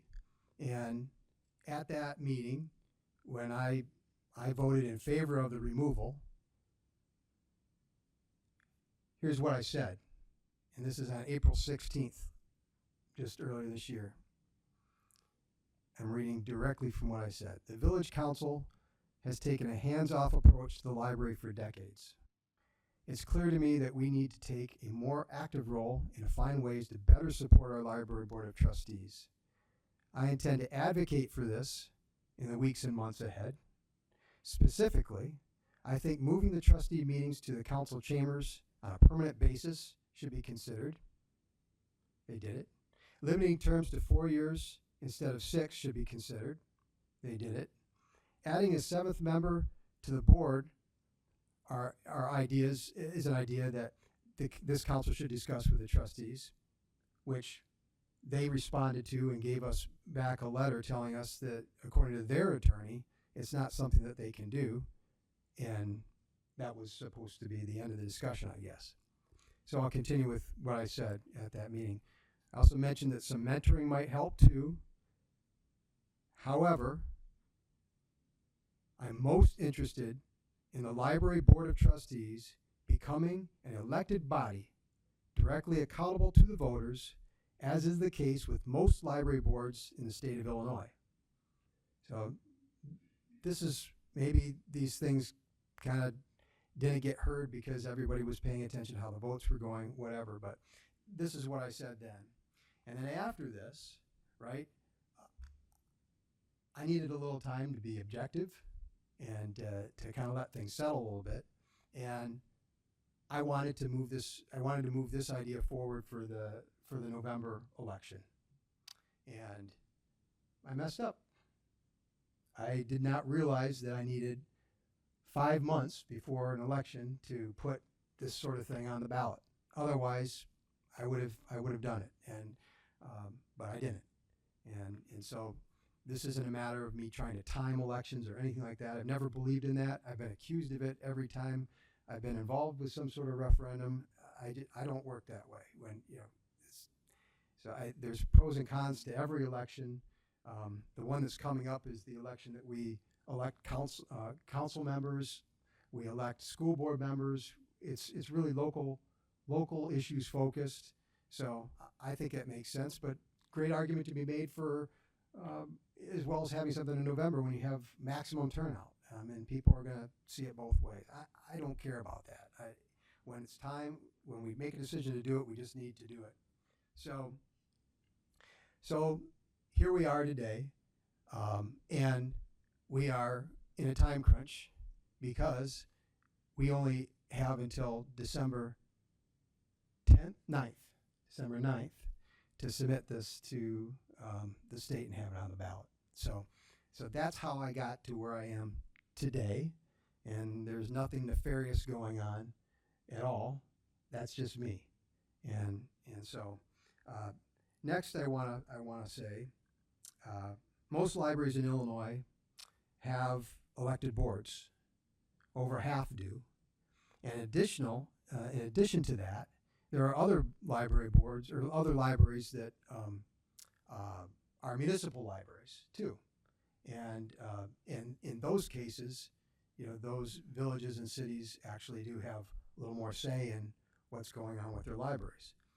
So this is not some sort of new crazy idea, right? Most of the libraries in the state are governed in the way that I'm suggesting that maybe we might do this. These are, we heard some great arguments tonight, and I wrote down here there are reasonable arguments for maintaining the status quo. Excellent points made tonight, and those are great points that should be debated and considered, and I hope that they would be. The two that occurred to me several months ago are the presumed savings to taxpayers for sharing expenses with the village, such as electricity, auditing, accounting. Although these savings are at least partially offset by additional costs that the village incurs to provide these shared services. I don't know what that is, and I'm sure that'll come out in the wash here. I'm also receptive to the argument that we need fewer units of government, not more. I mean, I think that's an excellent point. However, a new library district would have the authority to pursue expanding its district boundaries beyond our municipal boundaries, creating the possibility of increasing its tax base. And right now, we can't do that. So you think of some of the unincorporated areas, for instance, and I see that as a plus. I'm truly interested in hearing from the residents regarding all the potential impacts, pro and con. I honestly, truly am, okay? This is a non-binding advisory only referendum, and it'll be up to the library board of trustees to decide what they want to do with the message that the voters send, right? And we can have more conversation about that. And so next, there's some language that I was proposing for the referendum, and this council can debate what that language ought to be. I would put forward this evening a revised language in response to actually some great points that Commissioner Gilmartin shared with me prior to the meeting. And so I'm suggesting that we would abbreviate the language to read something like, shall the Downers Grove Public Library become an independent unit of government with an elected board of trustees, period. I don't want to try to lead voters in one way or another. I'd like it to be as simple as possible to express what the change might actually be. And so with all of that, I hereby move to direct staff to place a resolution initiating the submission of a public question regarding the Downers Grove Public Library on the December 3rd, 2024 Village Council agenda. Thank you, Mayor. Second. So to be clear about process here, the request is to direct staff to prepare an agenda item in the future for our next meeting, which is in December. But that is the motion that's on the table. So with that, any council comments or questions? I guess the point of saying that is for the audience's benefit. If this goes forward, there will be an actual agenda item at a future meeting when we'll have our normal routine of questions and comments. So, Leslie, go ahead.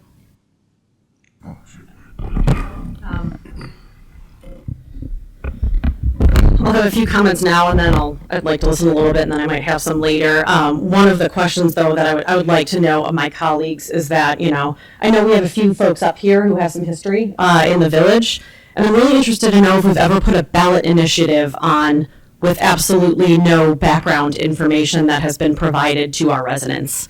I have a real concern that we've got 2 priority action items that are on the back burner that, spoiler alert, staff are probably going to be recommending that we don't take up. So one is a private tree ordinance, and another one is an amendment, potentially amending our sign ordinance. We've got 2 big things that we have on the back burner because staff does not feel as though we have the appropriate time or effort to be able to put into those to do them right. So my question is, how in the world are we going to do a ballot measure correctly when we don't have the staff power or time to properly educate our voters about the actual pros and cons of this? And I've had colleagues who have suggested that that's the library board's job. Oh, no, it is not. It is not the library board of trustees' job because we have a council-initiated, non-binding referendum, and then we're going to provide voters with absolutely no information and tell them, all right, go, what would you like? I would like to know what the potential benefit of having uninformed voters trying to make a decision on a 1-sentence question on a ballot, what benefit is that providing our community? I am not interested in making decisions that are not based in data, and I don't think that most of our residents do either. We spent 2 years on video gaming, 2 years to educate people about that. And here we're talking about fundamentally changing the structure of our government, and we're going to put it on a ballot initiative without giving people any information. That is an irresponsible way to move forward with government. Now, there may be great benefits to having an elected library board. There are certainly cons, as we have heard from some folks, But I'm not interested in putting something on when we've got 2 priority action items that we're not even going to be able to get to and not provide our residents any information about this. You know, I go back to when I first moved here, and I moved to Downers Grove in December of 2012. And shortly after that, there was a referendum, non-binding referendum question about facilities. And we actually did, there were a lot of discussions in the village council, if you go back to the meeting minutes, about the facilities plan that would have been up on Ogden. But it was a bit misleading when you walked into the ballot room, and I was a fairly new resident, and after the fact, after the vote was over, after going back and actually reviewing some of the commentary and some of the rationale behind it, I felt as though, in a way, I was misled by the ballot referendum, and quite frankly, I'm not interested in doing that as a council member up here. It is true that transparency is important, and it's unfortunate that we do have to do these interviews in private. But I want to remind everybody that we have changed our appointment process because it is the full council who appoints the library board of trustees and not the mayor. And unfortunately, the last 2 issues that we had with appointees that had to get removed were that mayoral process. We've now changed that. It is a more transparent process, and I would be happy to discuss some of the questions and the items that we tend to ask of our trustees. And in fact, I feel as though maybe we weren't all in the same room talking to some of those potential appointees when we asked them their opinion of this, and just about everybody said, you know what, I would just need more information to make an informed decision.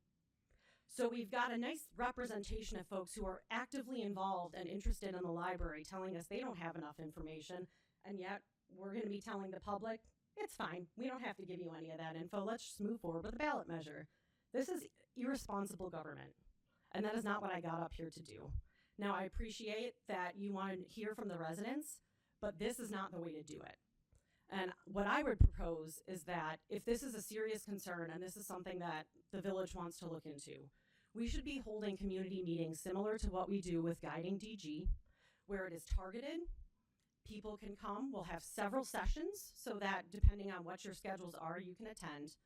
But we will have an actual thoughtful discussion with our residents rather than tossing a 1-sentence item on a 12% turnout election to fundamentally change the structure of our government, which, as many people have pointed out, we do not have the power to do.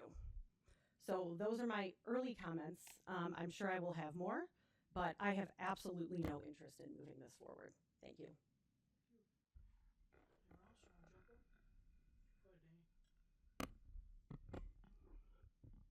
Thank you, Mayor. Yeah, while I understand there might be some hesitation from some of my colleagues and folks in the community, personally, I think it's long overdue. 3 years for me, and I know longer for others. I believe the pros far outweigh the cons, and frankly, I find it hard to believe that this is an unreasonable request. The community did ask for this. They made it clear throughout these last few appointment processes that they wanted transparency. They not only wanted transparency, but they wanted to be directly involved in the selection process. They wanted to have their questions answered, and they expect accountability. And I think that they deserve that. I've said many times throughout this process of these last few appointments that I personally think that this board should be a direct reflection of the community it serves, just like I believe we are. And I've said it many times that while we might not always agree, we collaborate, we come to reasonable solutions, and the community benefits from that. And I think we owe it to the community to benefit from the library board being made up of a similar way. And I believe this is the first step in that process. So I plan to support it. Can I just point out that we are discussing a ballot, a non-binding referendum, and not the merits of elected versus not, just to be clear. Yep. I think if I was hearing Danny right, offering people the opportunity to weigh in on that he thought was important. Anyone else? Greg, go ahead. Thank you, Mayor. To Commissioner Sadowski Fugit's point, I don't believe that there's enough information out there in the public right now to truly make an informed decision. I've been up here for 12 years. I don't think I have the right information to make an informed decision right now. there are any number of questions, some of which are in the staff responses to council questions, that I'm not sure who asked all these questions, but thank you to whoever did, that highlight a lot of the stuff that we now know a little bit about, but many more things that we simply don't know. You know, in my professional life, you know, I work on pension funds, health and welfare funds, apprentice schools. And when you're looking to combine or separate, you do a merger study. You look at the financial impacts. You look at any synergies. You look at the impact on the participants who are in those funds. We've done precisely none of that here. And we're asking exactly that question. Should we combine or should we pull apart entities? And we can give really, I would challenge any of the seven of us up here to intelligently answer the questions that people could reasonably put to us. And I'm willing to bet all of us would get either a D or an F. I just don't see where we've done the work in order to put this question out and expect a good answer back. You know, when we've put questions on the ballot in the past, it's been facilities. It's been whether to continue with the stormwater utility. It's been video gaming. And all of these have been the result of multi-year processes. They've been the result of long-range planning. Facilities were being talked about in 2007 when I moved to town. By the time the ballot referendum came around, it was 2014, 2015. And we just finished the building now, right? With regard to stormwater utility, we'd had that in place for several years before we put it on the ballot. Video gaming, as has already been said, was covered for multiple years before we put it on the ballot. And that was done even as sort of a compromise position. You know, I think there is a time to ask this question. It's just not right now. I think we have to go through the education process. We have to work collaboratively with the library and find the answers to the various questions. Once we have that information, we then put that out to the public and then ask the question. You know, we're looking to put the cart so far in front of the horse you can't even see the cart anymore. You know, this is not an exercise in good, effective, or efficient government.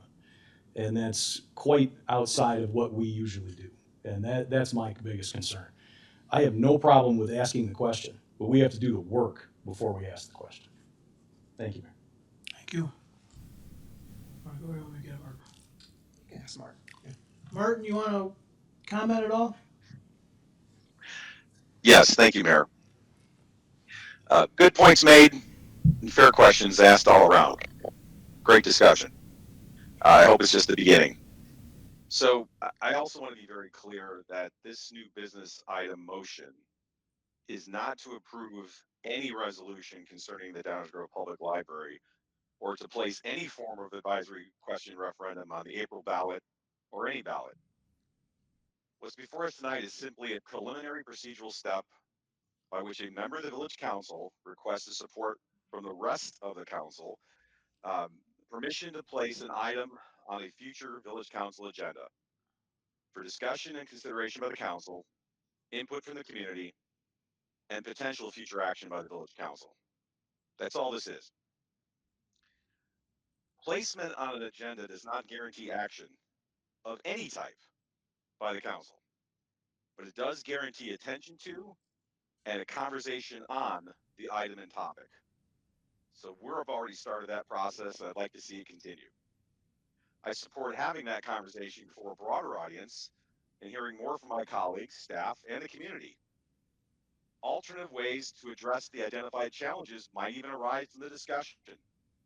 Who knows? The outcome just might surprise us and might be something we can all reach consensus on moving forward with. In short, I support Commissioner Davenport's request to place this topic on the December 3rd agenda for discussion and consideration and potentially council action. I fully expect that there will be a robust conversation on the topic starting now and leading up to and on December 3rd. And I will have much more to say about this and look forward to doing so then. Thank you, Mayor. Thank you, Chris. Thank you, Mayor. I have a question first. If this ballot initiative is to appear on the ballot, the decision has to be made next meeting. So there would not be a first reading. It would simply go straight to active agenda. Is that correct? That's correct. Okay. So we don't have a ton of time. So first I want to say thank you for those of you who came last time, came to Coffee with the Council, are here tonight to raise the questions and the concerns that you have. I share many of those concerns as well. And I'm going to spend some time talking about my feelings on this issue, mostly because given the pace that I feel this is being pushed through, I don't know how many more opportunities I'm going to have to discuss this. Before we ask the public to answer this non-binding referendum question, since we, the Village Council, are posing it, I believe it's our obligation to answer many of those questions. And it would be our idea, it should be our responsibility, given the fact that this council is potentially putting the question on that ballot. Questions like, what's the impact of the conversion? What's the impact on the village? What's the impact on the library?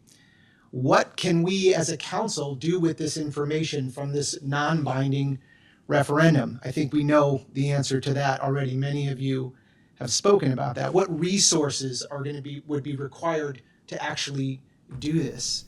Asking the public now to weigh in on a topic that they have little or no information on feels very political in nature to me. The rush timing of this being introduced just a couple weeks before the deadline, as it's been mentioned, to be put on an April election, which has historically low turnout. We just had a referendum on gaming, and it was the decision of the council to put that referendum on the November ballot. And the reason behind that was to get the most voter input. Why does that not apply to this? I think it doesn't apply because I think this is an attempt to put unnecessary pressure on a library and staff who, in my estimation, has had plenty of unnecessary pressure over the last few years. And here's a question for staff, or maybe some of you who've been on the council that can maybe answer. Leslie, you've asked this kind of already, but has there been a non-binding referendum question placed on the council or placed on the ballot from the village council that did not derive from a topic that was discussed at length, had staff reports and information provided, and had public engagement on a topic that we have no control over? I think I know the answer to that, but I'll pose that, and maybe some of those folks who have been on this council longer can enlighten me. Let's be very clear. Regardless of what the outcome of this non-binding referendum question is, the village or the council, we can take no action on those results. We don't have the authority to spin off the library on our own. In order to do so, the library board must make that request formally. There's an opportunity for the public to do it through a binding referendum with 10% of voters, and then that would have to be voted on. So again, while we technically have the authority to put this question on the ballot, it serves no purpose for the work of this council. It's the equivalent of us asking if we want a water slide in Fishel Park. I agree with that. But let's say for argument's sake, and because the fact is that the village is ministerial in our obligation to the library, let's say we felt this referendum was an important step in changing the relationship or improving the relationship between the library and the village. If that's the case, and as others have said, they are willing to entertain that, given the complexity and the nuances and the implications, this effort rises to the level of a priority action item, which is a goal set by our council during long-range planning. and it's put on a timeline along with many other items that we as a council want to discuss and move forward. And Leslie also mentioned, speaking of priority action items, we have existing priority action items that we are currently behind on, a few that we have put on hold specifically for bandwidth issues. We all sat up here, and some of us begrudgingly, and agreed to defer some of those items because we wanted to give staff the time they needed to focus on the things that were maybe perhaps more important. We collectively agreed to do that. And it's been suggested that this wouldn't take a lot of staff's time, which I wholeheartedly disagree with that assessment. I, for one, have asked a ton of questions, Commissioner Jose, and will continue to ask questions because I feel it's my responsibility to ask those questions for my own information in making decisions, but also for the public's benefit. I assume many of you would have the same.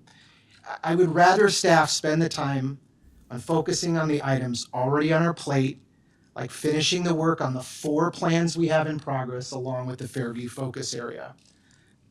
A few people up here were super concerned when we agreed to do these 17, 18 items about our staff's bandwidth.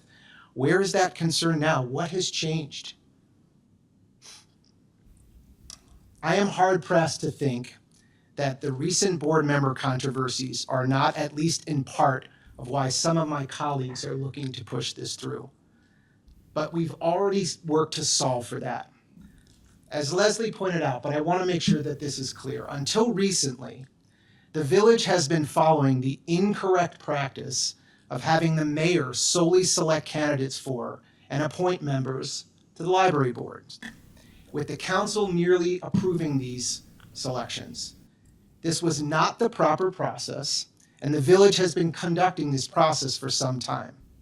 The library board appointments were supposed to be made collaboratively by the entire council, allowing all members to nominate candidates and be an active part of that selection process. Since the discovery of this, I would say, pretty serious mistake, we've implemented a process to correct that. Now, all council members can nominate candidates, and we conduct collective interviews. This approach has led to more thorough reviews, more robust discussions, and in my view, having been a part of 2 of them now, a more democratic selection process. The recent appointments of the 2 new library board members are evidence that this collaborative effort seems to be working. Appointing board members is one of the few responsibilities we have concerning the library. And the main issues that have come before this council as it pertains to the library have been about specific board members. Before considering structural changes such as questioning the library's independence, we need to focus on doing our part correctly, ensuring we as a council appoint qualified individuals who will serve the board responsibly and who are a reflection of our community. Let's let this new approved and improved process continue and demonstrate its effectiveness before rushing and pushing pressure on the library to change their structure. Now, I had asked in the questions about how often local libraries turn over to library districts. I would like to know more specifics on the source. There was a quote there was a response that said 1 to 2 a year, and that was it was attributed to the Illinois State Library. I couldn't find it in my own research, so I would like to understand where that information comes from. What I can say based on, I wouldn't say it was exhaustive, but I've spent a good amount of time on this. My exhaustive search, Pittsfield was the only one I could find that happened recently. In fact, the majority of those that have moved from a local library to a library district all happened before 1993. And that date's important, and I'll explain that in a minute. Those who did convert appear to have done so mostly because they were looking to expand their service area, whether it was to help in a rural area or combine with another library. When you combine with another library, you cross jurisdictions, a district has to be established. Darien and Willowbrook went through this not back in the 80s when they created, I think it was Indian Preserve. The reason there haven't been many since then is that in 1993, the state passed a cap on tax rates that libraries districts, and that had a major impact on library funding. So if you were a library district, you were capped on what you could, how you could tax. And we don't have to look too far to see what the potential impact of that library conversion can have. If you look at the history of Plainfield's conversion, you can see what the potential threat is, and likely why many have not made the change since the cap was instituted. Plainfield converted to a district in the late 80s. When the tax capping occurred 5 years later, they were forced to make significant cuts to services and staff and defer maintenance on a newly built building. They made the decision to build the building prior to the tax capping. Tax capping can be a real threat to the service and the value that our library provides. What are other financial impacts that are potential of doing this? I'm not sure any of us here or staff or library knows all of the financial implications, but here are a few things that I think we do know.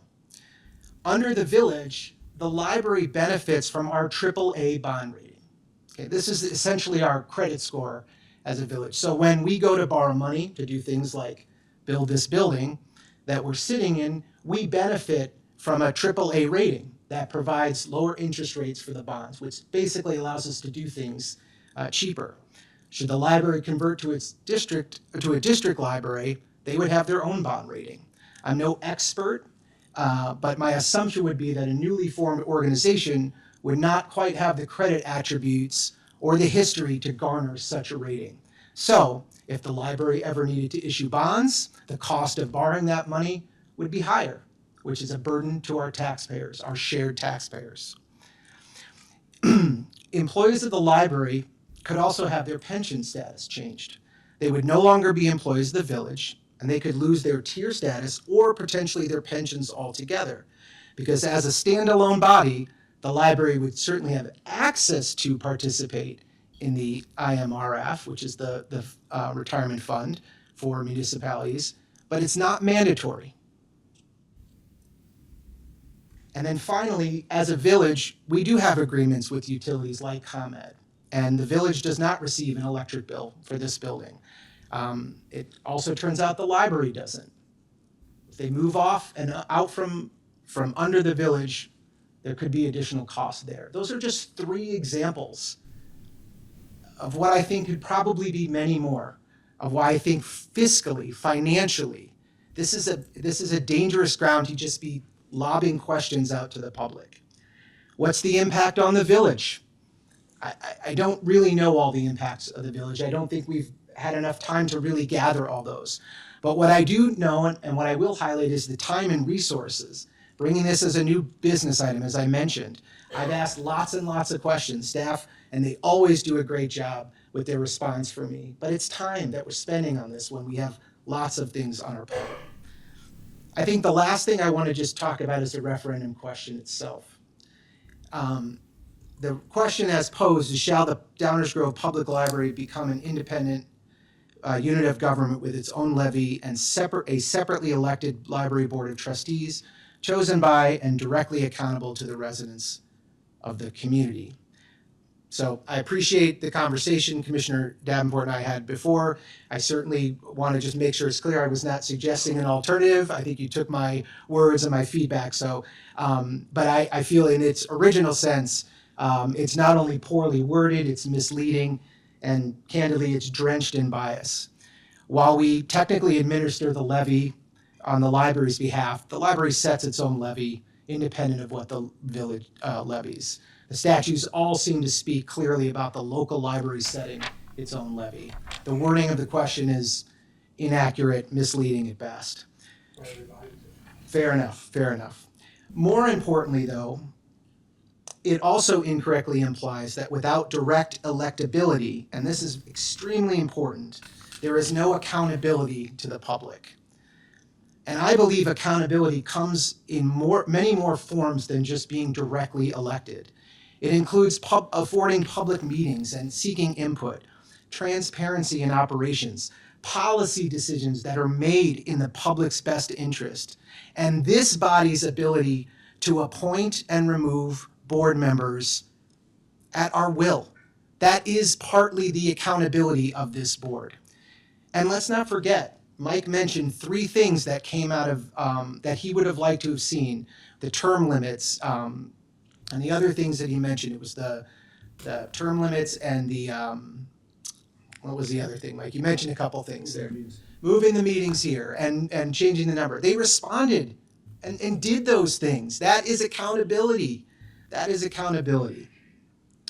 We have a nationally recognized library who provides outstanding services to this community. They have shown their accountability to the taxpayers, just like the village. For the last 5 years, they've held their tax rate flat, just like the village.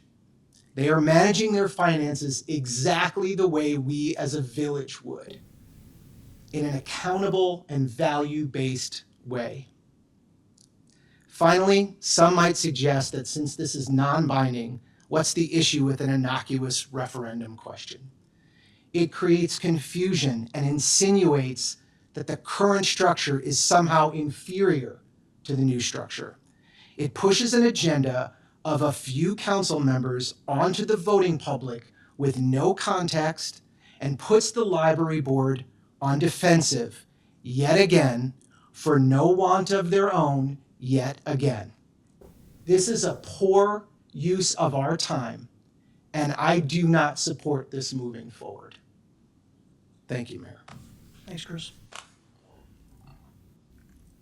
To answer your question, the answer is yes. We asked a question without any particular input or study by the council or by staff on consolidation of governments. It had to do with townships in particular. We not only did not spend any time educating the public, we did not have any ability to affect the changes we were asking about. It is an authority, the idea that we can go to and put an item on a referendum just by the action of this body, as opposed to a series of signatures which have varying degrees of requirement, is an authority which we have. And we have it on really just about any topic. I would like to consider this thing. I would certainly support Mike's motion to put this on an agenda. We're going to learn some more. I would say that, is it a new subject brought up in April or brought up in October? Well, the memo that answers half the questions you asked is from 2022. So clearly the thing's been kicked around a bit. I don't agree that we have a particular obligation because most of it is speculative. What would happen if we stopped, for instance, our IGA with the Park District to provide many of the same services that we provide to them right now that we do to the library? What would happen to the Park District if we did that? I don't know. Park District would have to answer that question, not me. So I'm not convinced that this is the burden is placed on us, and there's certainly some precedent for doing just that. But we'll have a lot more conversation in 2 weeks when we also have a lot more information, and we'll also, I assume, have a lot more input from the public because I assume we'll hear from them. I think it's not an unreasonable thing to periodically ask about government structure, and the concept of rushed, I guess I just take exception to that. It's 5 months out, and there's a whole lot of stuff that can be done in 5 minutes by any group. This group, the library group, a political action committee, a volunteer organization. There's lots of folks that could do a lot of work in 5 months' time. So I'm interested in getting to the point where we talk about the specifics. As you said, there's wording differences, I guess. There's already some potential wording differences. Those, of course, will not only go through this body, but go through some legal review to make sure they're right. We don't have anything in front of us yet. Maybe we can remove all the dripping bias from them. That would be a positive. I think you said you wanted to say more. Yeah. Sorry, I'm gonna need that. Wow. Sorry. I mean, first to the point of us versus Park District, again, we are 2 distinct units of government. We are the ones responsible for the library as of now. They are a part of our budget. So yes, we are the ones responsible for answering those questions if we want to actually properly inform our voters. It's interesting because in last week's meeting, I was really hoping we were going to talk about it last week because that would have given us 3 weeks to discuss it. So I'm not completely clear on why we had to punt it to this week, knowing that we had a really limited timeline. But, you know, we talk about our award-winning budget, and it's award-winning for many years for a reason. The same is true for the library. You don't get to be a 5-star library by having poor process, no transparency, and no accountability to your residents. Or things people take for granted until they don't have them. Again, talking about some of our wonderful public works and other things that we discussed last week. I am concerned that this is going to be another situation where perhaps people are taking for granted the value of this library until it is gone because, again, we aren't educating the voters. If we really do want to be responsible and work together with the library and figure out if this is something that we want to move forward with, we need to have a little bit better communication with the library. I can tell you that I've had it expressed to me by at least one member who is sitting up here today that they don't believe that the library is a good partner. And I would argue that part of that is our fault. What conversations are we having as two boards sitting together? That was actually something that was raised in a library board meeting, that they would like to have more communication and work better together with us so that we could be a little bit more in sync. And that's something that just hasn't happened. There are a lot of steps that we should be taking to improve our relation. If we feel as though there is an issue with the library, which I personally do not, but again, it is something that I hear reflected over and over by some of my colleagues, then what has been done over the last 10 years? If we are saying that there has been an issue with the library over the last 10 years, we've been the ones that have been responsible for that library board. So perhaps some of the issue lies with us, and we could be doing a better job right now.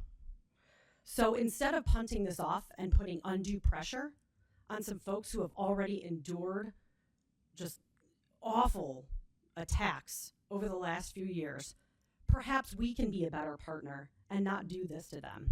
And I would love to point out that in my statement, when I was discussing the issue at Panera, us letting some of these attacks on the library continue and continuing to, we'll say, not be the best partner that we could be to them, this is us emboldening some of that hate speech.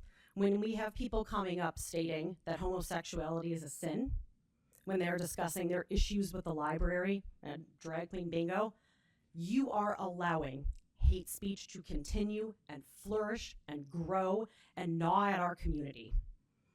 So that is a point that I don't think we have made up here, but it is a connection that needs to be made, and we all need to take that to heart. Because the things that we have heard hurled at the library over the last couple of years, and quite frankly, some of the things that I have heard hurled at myself over the last few years are vile and should not ever be stated in front of the community. And so this feels like a direct response to our discomfort with the fact that we had to deal with some of this hate speech. And I, as I've asked my colleagues before, would say instead of rushing to make some big changes that are going to, again, put this board and this staff under attack, we sit in our discomfort just a little bit longer and think about how we can be a better partner to them and to our community. This is an irresponsible way forward. Again, we have no real good rationale other than we've dealt with some unfortunate incidents in the last few years, and I kind of don't feel like dealing with it anymore. That's what this feels like. We got elected up here to do the hard work. And so we need to have real serious conversations with our residents about what these implications are. And no, I don't think when we have 2 priority action items that are sitting on the back burner that we can do an adequate job of that in 5 months. We have incredible staff, and that is true. But I am not going to ask them to put all of this time and effort into properly educating our public so that they can make an educated decision just because we want to play some little bit of either a political game or to punt some of the accountability off of us. We are up here for a reason. and it is because the public trusts us to make quality decisions. Let's have a conversation with the residents about how these decisions are being made, how we have made changes, like Commissioner Gilmartin said, to our process. Let's have those conversations, but I do not think that putting them under another line of attack and setting the community up to have some expectations that we can actually do something about this is the right path forward when we are in the middle of a comprehensive planning process. Thank you, Mayor. Thank you, Mayor. I just want to provide a little bit of context, and I've got a couple of questions for staff and my colleagues. First off, your point, Mayor, is well taken with regard to the township question, but we have had conversations, I believe, in long-range planning going back, this is probably 10 years now or more, with regard to government consolidation. We did it in the context of the Fairview Fire Protection District. So that's not a topic that is necessarily foreign to our long-range planning process.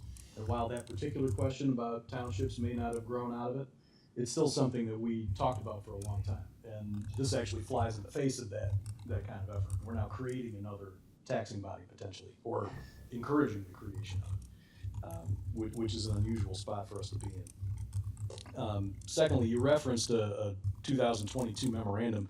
I've got it up right here. It's covered by the attorney-client privilege. We really shouldn't make something like that public, at least unintentionally.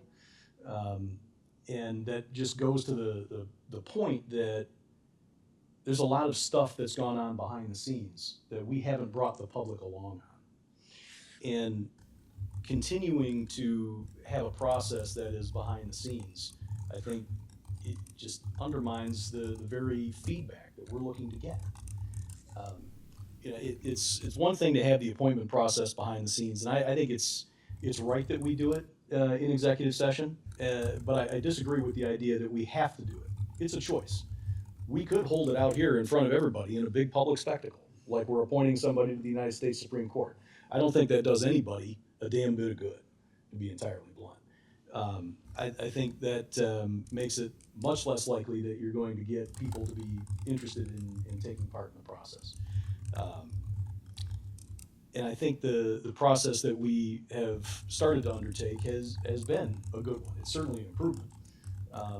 And I think we've produced good candidates. But if we're going to have this conversation, let's have it directly with the library board. Let's have it between our staffs. Let's have it out here in public. But let's do all of that before we ask the question. Right? Let's do the hard work, the way we have with all of the other questions that we've asked the public. And thank you, Commissioner Gilmartin, again, for asking these questions. But I would point out again that this really only scratches the surface. And yes, we do have 5 months between now and then. But to Commissioner Gilmartin's point earlier about what we bid off as a council in long-range planning, I mean, you and I had the same concerns about staff capacity back then. Those concerns have been proved true to at least a certain extent, because we are now putting aside 2 priority action items, as has already been mentioned. If we're going to go down the road of an education process, anything at all, it's going to take more staff time. So I'd be interested to hear from my colleagues who would want to put this on the ballot, what else they're willing to delay. We already know that the comprehensive plan is not going to be finished by this council. What else will not be finished by this council if we undertake this?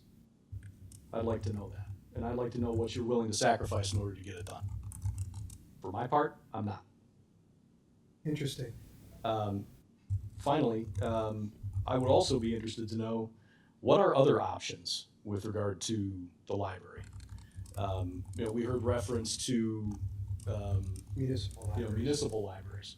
What are options for exercising greater control over the library? And why aren't we talking about that? And shouldn't that be part of a conversation with regard to the ultimate composition and disposition of the library? If we're going to talk about options and we're going to do it publicly, let's talk about all of them. Let's have an actual robust conversation. but let's not subvert our usual process to do it. This is too large a question for simply to put onto a ballot, through new business, even with a first reading and a vote.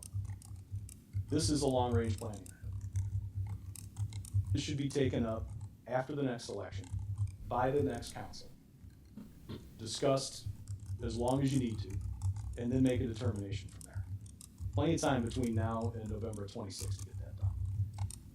And you can get all the input you want right then, after having an actual fulsome process.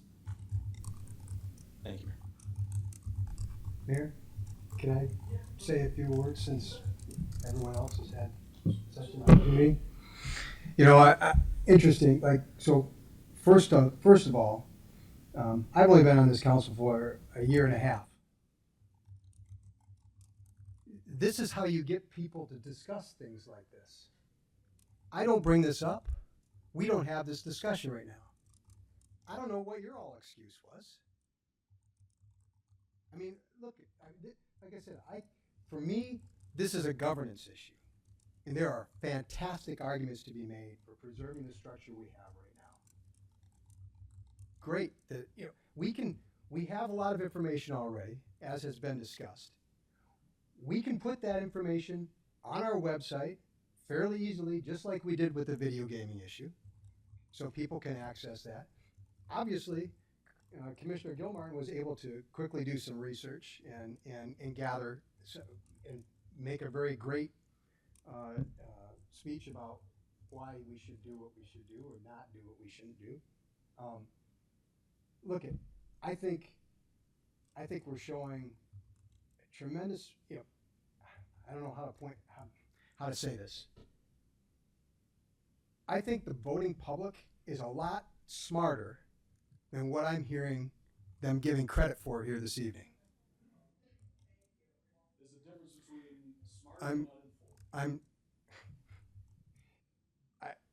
It's a tremendous amount of hubris on our part to think that we have these really great detailed conversations at length. And don't you love the way government goes, let's study it, let's talk about it, on and on and on and on and on. 12 years, and Greg still doesn't think he has enough information on this. Your words. This is a pretty simple question, and it's a matter of governance. And this is the way we operate with our village council. It's the way we operate with our schools, our park district, our sanitary district, whatever, right? The people that are making decisions about how we spend the money are being elected. And that's the question I want asked. It's that simple. I think that great arguments can be made, and I want this issue settled.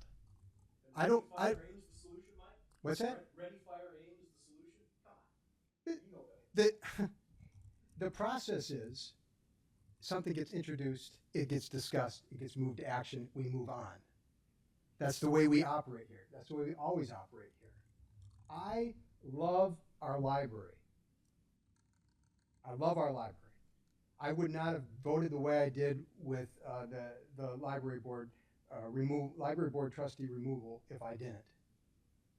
And honestly, I didn't have to agree. I have courage in my convictions, okay? And you should know that. I do what I think is right. So this is there's nothing nefarious. This is no planned thing to bring fire and brimstone down on our library board. That's the last thing I want. I was the victim of a lot of the vile language. I spent 12 years on the school board hearing about that. And I just, this doesn't always have to be so dramatized. Everybody gets called to action, grab your pitchforks, and you better decide, defend your point of view. And nobody's listening. So, I did not have any intent here to put our library board of trustees under additional duress, but this is a question that needs to be asked. It should have been asked a long time ago. It's a very simple question, and people can answer it. They could we just had an election. Everybody did whatever they needed to do to educate themselves about the issues on the ballot. And I trust that the public can do that again. I really do. And I'm willing to live with the results. Let me tell you, things didn't go the way I wanted them to go in this last election. All right? This is America. We move on. Everything is not, though, the end of times, and the hyperbole. It doesn't need to be all this. I don't understand why there needs to be so much drama on this. This is a normal process. There is no way to get this council to discuss things without somebody bringing something forward and having a discussion. And if this council decides they don't want to put this on the ballot, I'm fine with that. Okay? But what I'm not fine with is for there to be an unwillingness to even have the discussion. Okay? And that's why I did not bring this forward last week. You asked why, Leslie. The reason I did not bring this forward last week is because I was told that you're not going to have the votes. You're not going to have the votes. I don't even want to discuss this. That's not good governance. So I waited to this week till we had all 7 people that could participate, and I was willing to live with whatever the results of this would be. And so it's unfortunate that we're blowing this up to such a degree that we're scaring people unnecessarily. And I wrote down a lot of other things I want to say, but I'm going to reserve till next week. Thank you, Mayor.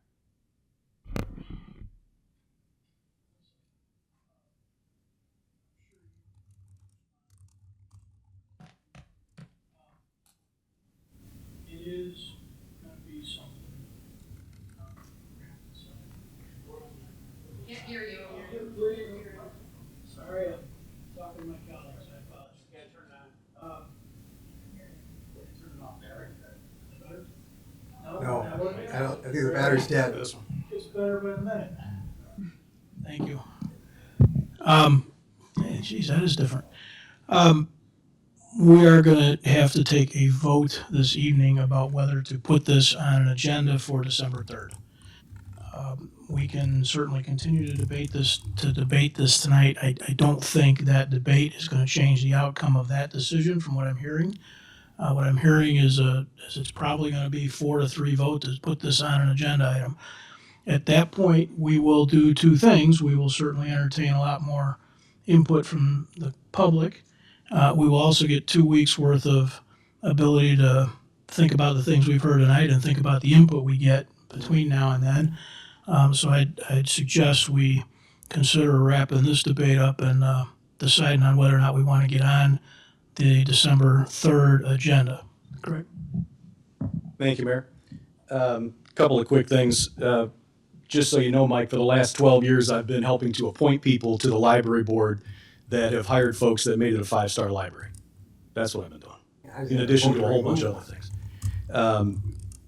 Well, we can continue that conversation later. Secondly, putting a new business item on is not the only way to talk about something, right? You can have all kinds of conversations offline. You can bring it up during long-range planning processes. You've had 0 to say about it in long-range planning. 0. 2 months after I joined the board. Hey, you've been in government for 12 years. You just talked about your school board process, and you know how to ask questions. You know how to get involved. If you didn't do it, not my fault. Finally, the reason that you didn't bring it up last week wasn't because you couldn't have a discussion. There could have been a motion and a second, and all this conversation could have taken place. The reason you didn't bring it up is because you knew you couldn't advance it. That's why. Yeah, advance it to a all first, of this conversation to a first reading. Place. Now it's not a first reading. No, this is it was done. It was done specifically because there were absences that were going to line up so that you could still get it passed. That's why. You want to say you're not playing politics? I don't buy it. Thank you, Mayor. You want to chat in with Mark? I feel like he is. Of course, yeah. The invisible man. I forgot all about you. Do you want to weigh in here anymore? Yeah, Mayor. That's right. I really don't. Because I'm really, I got to tell you guys, I'm glad I have some distance between you all right now because the level of rhetoric and personal aspirations is off the charts. And I really hope that that dials down. My only comment was, let's have a conversation on December 3rd. So the only thing I want to point out is I do take affront to the suggestion that there was some kind of agenda gaming here, because it was announced on November 4th that this topic was going to be on the November 12th agenda, and there were going to be 2 absences. And with all due respect, Mayor Pro Tem, I believe the Mayor Pro Tem participates in the identification of items to go on agendas for every council meeting. So I don't think there's any gaming going on here. I think some situations changed. So let's call it that and not accuse people of things that they don't deserve. Well, I'm sorry I was able to make a meeting I wasn't originally scheduled to make. You threw your plan off. Well, and I'm sorry that I had to call into a meeting that I wasn't originally intended to attend because of that very same reason. So let's leave it at that. Yeah, Mike, I want you to know, I don't think it's the nature of bringing a new business item up that's we're sort of having issue with. It's the item itself. So I certainly don't want you to feel like you don't have the ability to bring these items up. I just, as I said in my long and detailed thought through response to that, it's just not something we need to be focused on right now. And I would also say that, yes, I did have the ability to spend some time looking at this stuff, but not everybody does. And I think this compressed time frame is being underplayed. I think it is forcing folks like me to take time away from the other items that we have to discuss and focus on to respond to that. So it is causing, I think, a breakdown in our process. But you know how I feel about this. I'm not going to beat a dead horse, and I'll leave it at that. Thank you, Mayor.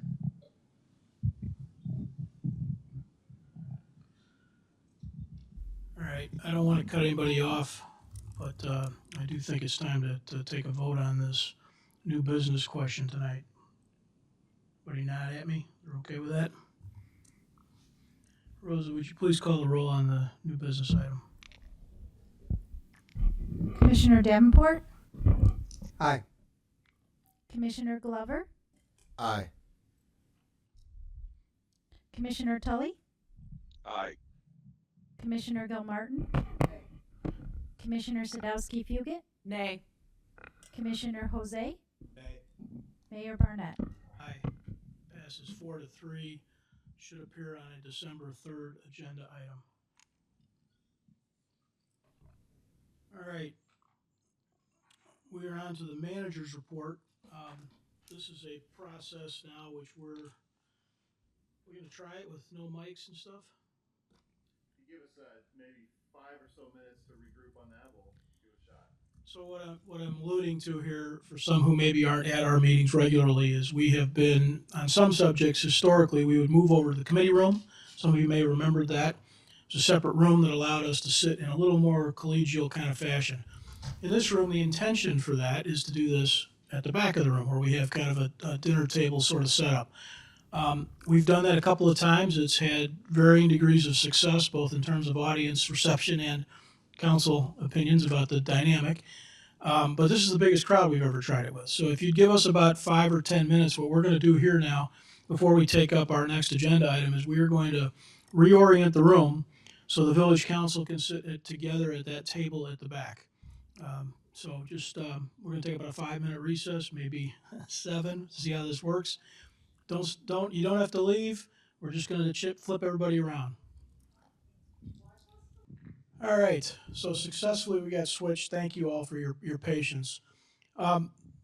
This next portion of the meeting is really intended to be pretty heavily graphic driven. It's maps. We're talking about maps, right? So it's hard to talk maps with no maps. We also have no screens, as you know. So this is a little bit of a circus, and we apologize. The best we could do is this, which, as you can see, is not even the intended screen for the room.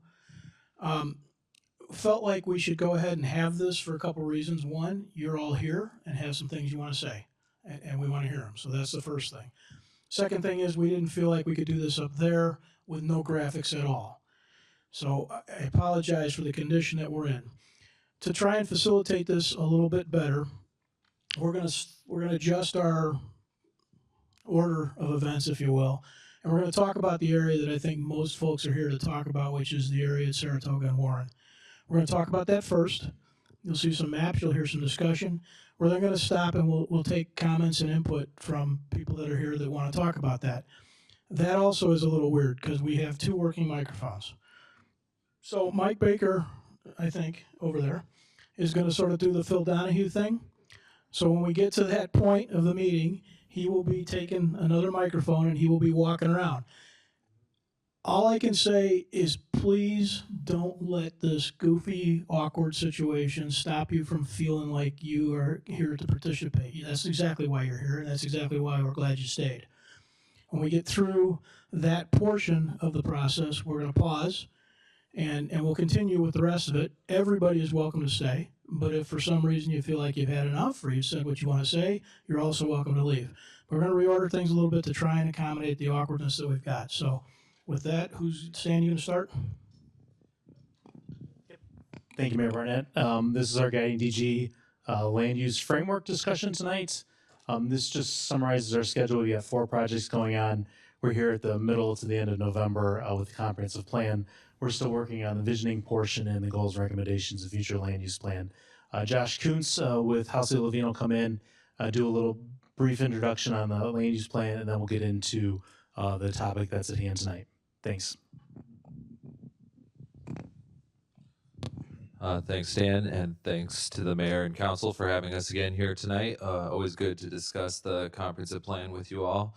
And also with me, of course, is Oscar, planner assigned to the project. So again, my name is Josh Kuntz. I'm with House Levine. We're the planning firm tasked with working with the village on this important project.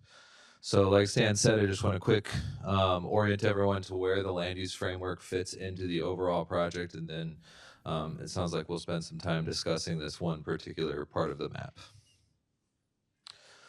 Again, we showed you this slide before, but land use framework really is up here kind of at the center point of the project. We've worked through the vision statement, the goals, the key recommendations, and at the centerpiece of any comprehensive plan is a future land use map.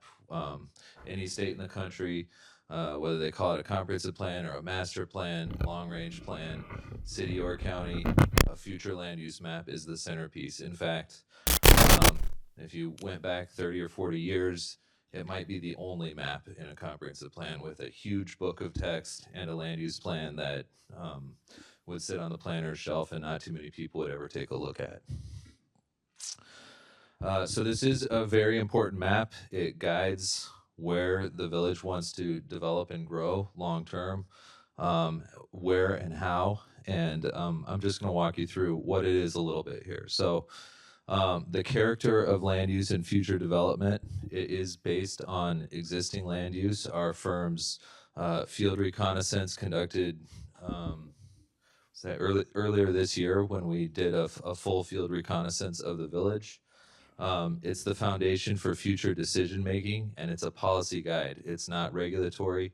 It doesn't dictate what you can do with your personal property or anything like that. It's a guiding map for this body and the planning commission to use as they make decisions, and for staff to use as they write memorandums and recommendations to the decision-making bodies. This is a slide. I didn't just include this for tonight. I include this every time I talk about a future land use map in any community.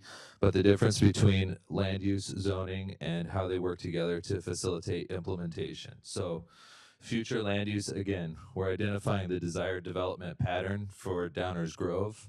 There's significant constraints here to development. As you all know, the community is landlocked, so there's no growing outward or sprawling outward in any significant way in this community. The land use map identifies where and how, at a policy level, Downers Grove should develop, redevelop, infill, over the next, the planning horizon, which is about 2 decades out, 2045 or so. So putting yourself in the position, where would we want to be in those 2 decades if all our plans and all our development happen the way we're sort of thinking about it here in 2024? What would our future land use look like? What's that desired future development pattern? The zoning code and the zoning map are a lot different than the future land use map. So a zoning code regulates what kinds of uses are permitted on specific parcels. Your zoning code sets your design and development requirements and standards, your setbacks, your required yards, density, parking, signs, landscaping, how many floors you can go. All that stuff is on the official zoning map for the village, and that's not what we're discussing today. We're discussing the future land use map. If these two things are working together in tandem, if the land use map articulates where the village wants to go in terms of development and long-range land use, and the zoning code provides those districts, when someone comes forward to petition for a development, the decision makers can look at the land use plan and then determine, do we have the zoning designations to implement this development, and is this appropriate here or there? So they work together to make sure that the village can implement its future land use. I mentioned a couple of land use influences. So earlier this year, our team did a full existing land use reconnaissance up and down every street. Oscar was part of that study. We put together a current 2024 existing land use base map based on that reconnaissance, and that's presented in the existing conditions memorandum. We also acknowledge that there's very limited land available for new development. So there is an emphasis here on getting it right with the limited vacant parcels and the largely built out community. You want to make sure that when you're thinking out 20 years that you're getting your future land use right, and that you're achieving what you want with your future land use map. It's not, like we're not in a rural community where subdivisions can sprawl out in every direction. Another significant influence is the 3 commuter stations, Belmont, the downtown station, and then Fairview. So well served by transportation. You can see this map on the left, which shows sort of the walkshed area around those particular stations. And then other factors we considered, of course, the 2017 comprehensive plan and even the 2009 comprehensive plan future land use maps. We took those into account as we developed this future land use map. The village's position and access to the region, and a variety of established on-the-ground neighborhood characteristics. So the results, there's the existing land use map, which you can take a look at in the ECM, which is on the project website, guidingdg.com. And then ultimately, this is the future land use map that was presented in draft. Again, everything's in draft to this village council. So I do have a series of sort of areas of change. What's different, significantly different from 2017, and why? But I understand we're going to focus on this one particular area. So I'm going to turn it over to Stan just to present this a little bit. Thanks, Josh. As you noted, Josh went over really great how the zoning ordinance and the future land use plan are different. With this particular properties here at Saratoga and Warren, the current zoning is downtown transition. It's been that way since 2005 for many years. As Josh noted, the zoning provides the regulations for these properties, so specifically height, setbacks, parking requirements, and allowable uses. So there's a specific height here for single-family residential. It's 35 feet. Multifamily is 36 feet on these 6 properties that are DT here at the northwest corner of Saratoga and Warren. The uses that are allowed currently in the downtown transition zoning district include detached single family, duplexes, townhomes, apartments. In terms of more commercial or office uses, small beauty salons, small bookstores, small grocery stores, small yoga studios are some of the uses that could be located in this location here at the northwest corner of Saratoga and Warren. There is no proposed development at this location. The village is not considering a rezoning of these properties. We're strictly talking about the future land use map at this location. As we noted, as Josh noted, the future land use provides recommendation on how each of the properties in the village should be used in the future. It's a guiding document, much like the comprehensive plan. It's a guide for the future about where we want to be and how we want to get there. So it does not provide any regulatory requirements on this. The current future land use map, which is shown here on the screen, does identify this as single-family detached. That is not, there's a misalignment between the existing zoning and the future land use map in this plan from 2017. And it's that misalignment that we're trying to, as a housekeeping item, try to align the future land use map with the existing zoning on here. We never want that to be misaligned. So that's something that we're looking at there. When Josh and his House of Levine team prepared the future land use map, the proposed future land use map, it does note as a downtown mixed residential.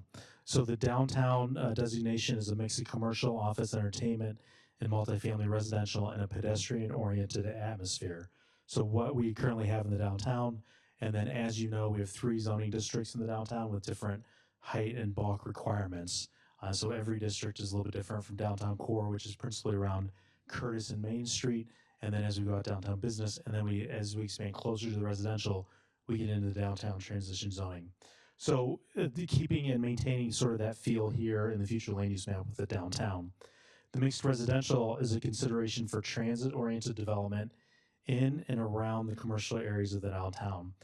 Josh pointed out earlier the 5 and 10 minute walk shed to the train station. We see a lot of people that walk from their single-family homes, their multifamily units, townhomes around the downtown to the downtown train station.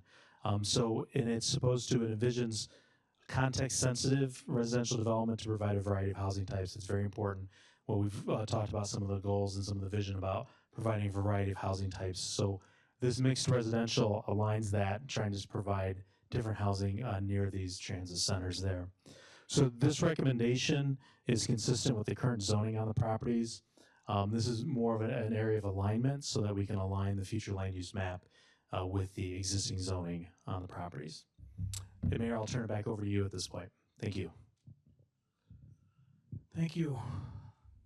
It's gonna be a mess. I'm just gonna try and shout. So, what is fundamentally happening here? I just want to underscore a couple of things. Yeah, all right. Sorry, David. I want to try and underscore a couple of things before we start into a discussion here. The first thing and most important thing is that today, the uses and physical elements in terms of how big buildings can be, what setbacks they are, exist today the same as it did in 2005 and is not changing. That's a really important thing to underscore. What is arguably happening is an alignment, Stan's choice of words was important, between the wording on a map, which is not a regulatory item, and the zoning ordinance, which is. So today, if you own one of those properties, you have a set of rules within which you can operate defined by the zoning ordinance, which you could do there, independent of the existing future land use map. So it's just a distinction that I think is important. Now, I know we're going to hear from some folks who want different uses there. I get that, and we want to hear about that. But if somebody has said to you, there is a developer or they're working on putting maple in Maine so they can look over the pond, that's just not true. If somebody has said they're trying to put another apartment building there, that's just not true. You've been misled, if that's what you were told. Because right now, if somebody did put a multi-unit housing development there, it would still be lot specific, lot dependent, with residential setbacks, a maximum height of 36 feet. Now, for those that don't know 36 feet, most of the homes that people all think about is what our character is, like my house. The 100-plus-year-old homes are between 35 and 45 feet tall. So when you drive down Maple and you see the museum, that's in excess of 36 feet tall. When you see the White House next to it that just got redone, that's in excess of 36 feet tall. So some perspective on what that means, I think, is important. 36 feet can sound like a lot, but it's not. It's consistent with residential neighborhoods, which is frankly why the number was selected for this transition district. So with that, I think what I want to do next is take audience comments, because those may influence the council's discussion. And then we'll have a little council discussion about this area. Leslie, I'm sorry. Yeah, yeah, sure. Sorry, I just had one quick context question. I know that this probably came up in the 2017 review of land use. Do we have any context for why we didn't do that realignment in 2017 and why it is popping up now? Yes. Honestly, I think we just missed it. If we had seen this misalignment between the zoning that had been in place in 2000 since 2005 and the comprehensive plan update discussion in 17, we would have had this very same discussion. Mike, you want to work around? We'll just take sort of comments at this point. It's not a question and answer thing. We're just looking for your input. Should I stand up or something? I don't know if I should stand up. Okay. What? Oh, please. Okay. All right. So I guess my concern really is overdevelopment, and the fact that this village has been so gung ho about putting tall buildings, new buildings, and encroaching onto like traditionally residential areas where we just kind of keep moving out from the town center, from the Main Street area. And what seems to happen is that, all these little changes, adjustments are put through as like, text amendments or like just kind of like, oh, we're adjusting things just to align it properly. And then later when somebody comes in and inevitably buys properties like that, the village looks at it and says, well, the future use says this is what it's supposed to be zoned for, so let's just go with it. And then, or it's, the other thing that might happen is that it's not such a leap to go from whatever future use zoning it is to like, say, like special use or something like that, like we saw with 902 Maple. So I'm just concerned that if we keep changing these zonings and kind of make them more permissible for larger buildings, it's going to just kind of be a slippery slope to major cities, 7-story condos, which I don't think we want that in residential areas. So that's what I had to say.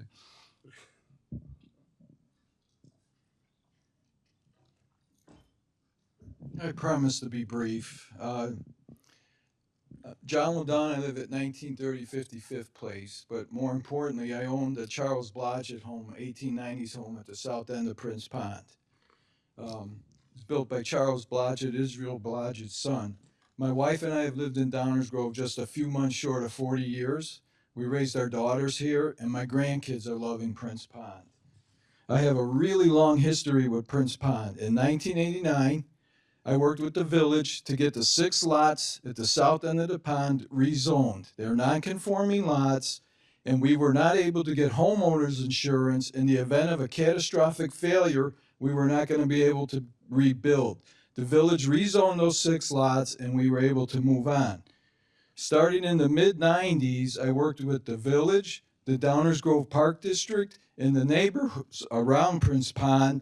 We started a multi-year project where we designed, engineered, and implemented the improvements at the pond that we all enjoy today. My neighbors agreed to an $80,000 10-year SSA for enhanced lighting on the pond. So the neighbors in Prince Pond have skin in the game in supporting and protecting that area.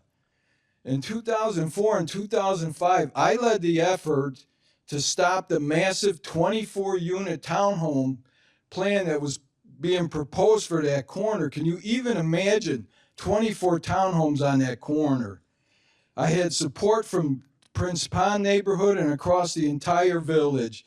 Commissioners Urban, Sandek, and Marilyn Snell were all supportive of us, and we stopped that development. I'm not against development. I told those people 20 years ago, build 3 houses on those lots, they would be on the tax roll now for 20 years. The corner has been in and out of DT zoning. Depending on the maps you look at, 2003, they had the entire east side of Prince Pond in DT. In 2017, it wasn't in there, so I understand the confusion in trying to get it clarified on what the actual zoning is. DT does allow for additional housing like townhomes. The property is owned by 4 different owners. There's 2 existing single-family home, privately owned, and then there's the railroad captain's house on the corner that's now sitting vacant. So moving this to downtown zoning, what is the plan? Are you going to do eminent domain to take this property back to the village? So I'm asking the mayor to give the residents time to work with the Downers Grove Park District, give time for the residents to work with the village manager, so we can understand on who's asking for this and why, what's planned for that corner. I understand that this is only a future land use, but once it becomes downtown zoning, that gives you, as a village, to any carte blanche to put anything on that lot you want. You mentioned about a Main and Maple. I was the one who said that. If it's downtown zoning, you have the right to change that zoning, and you can build a massive building on that corner. You can change the zoning, you can change the setbacks. We've seen it all around town. So, Mayor Barnett, in your statement last week, at the closing statement at the meeting and this morning, you had mentioned about bringing issues forward to the council that you can control and have impact on. Zoning is under your control. You can direct staff, you can direct a consultant to move the downtown line to the east side of Saratoga and the south side of Warren. Everything from Saratoga west to Belmont is R4 or less. Everything from Warren to Ogden is R4 or less. I just can't comprehend why you would put downtown zoning in a residential neighborhood. So please, move the downtown zoning to east of Saratoga and south of Warren, and keep the Prince Pond neighborhood single family for now and into future and the generations to come. Thank you for your time, and thank you for your efforts.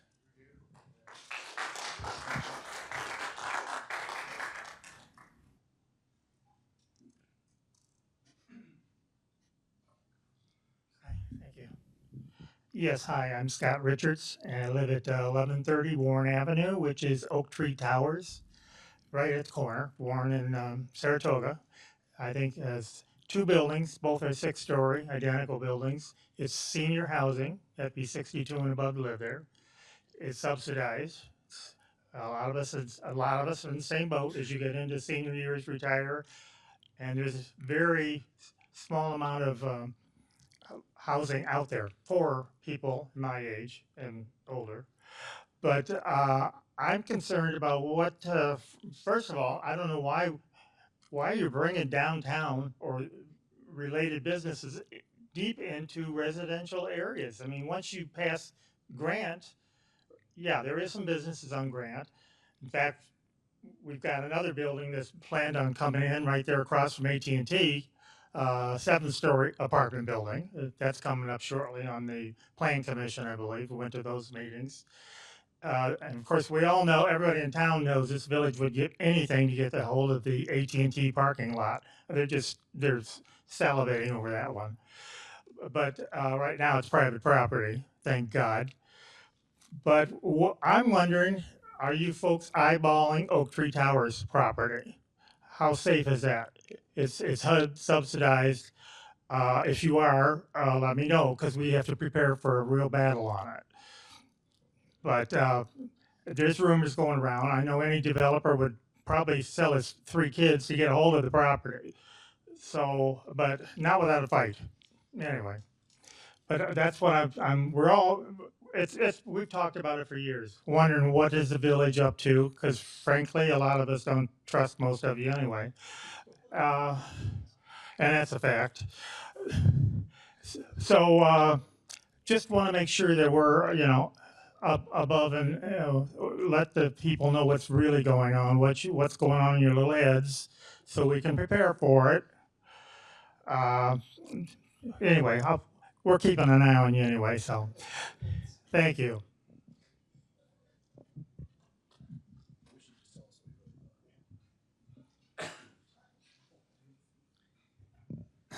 So unfortunately, I think I know what's going on in their heads, and it's kind of like a bad recurring nightmare. If you look at the recent history of this interplay between the land use and the zoning, you see a pattern, okay? You see a pattern where, well, we adjust the land use if that benefits the developers, and we adjust the zoning if it benefits the developers. But nowhere in this discussion is a discussion of preserving the neighborhoods which have made Downers Grove what it is today, one of the most desirable suburbs in Chicago to live. I walk by this corner every morning, and if you put a multi-family apartment on that building, it's easy. The bottom line is you will destroy the neighborhood. You will destroy the feel of the neighborhood. You will destroy the value of the neighborhood. And yes, you will expand the downtown area and you'll have more development and you can say, oh, you know, we have more businesses, we have this, we have that. But you are destroying the character of Downers Grove. So when you hear the consultant and the mayor say, oh, this is just aligning the zoning and the land use, well, that's a two-way street. You can adjust the zoning to be consistent with the land use that you projected in 2017. In 2017, the plan was for this to be what it is today. But a developer bought the property, wanted to do these, so you know that wasn't consistent with the zoning. You have the power to change the zoning here and not change the land use. So when you say it's just aligning, that's all we're doing, okay, that's a game, okay? It's an unfortunate game. I also want to point out that when the whole development on Main Street was before the council, and when the home on Maple was before the council, everyone said, oh, well, you should have participated in the land use discussion when we changed that from downtown transition to downtown. You should have participated, and you didn't. And look, this is what the land use says. This is what the zoning says, and you should have participated. This is participation. People are participating, okay? And they're telling you not to destroy another neighborhood. You have the power in this plan to preserve that neighborhood, to preserve the history at Prince Pond, which obviously residents have worked so hard to preserve the integrity of, you know, the Oak Tree Terrace development, right? Talk about diversity of housing, okay? If you have a huge property, an increased density, is that going to be good for the older residents at Oak Tree? No, it's going to increase congestion, it's going to increase traffic, it's going to increase the demand for parking. It's going to do all of the things that are going to hurt that neighborhood, which is all now consistent with what you wanted in 2017. But you want to change that. And you want to change it because, well, we need to align it. Because we made an error in 2017? That doesn't ring true, okay? That doesn't ring true to maintaining the character of Downers Grove. And so when you look at this parcel and you decide what you want to plan for 10, 20 years from now, you need to think about what you want Downers Grove to be like. And if you want it to be overrun with developers, which is happening as we speak, that's your decision. But that, I don't think, is a decision that's consistent with what the people of Downers Grove want. Thank you.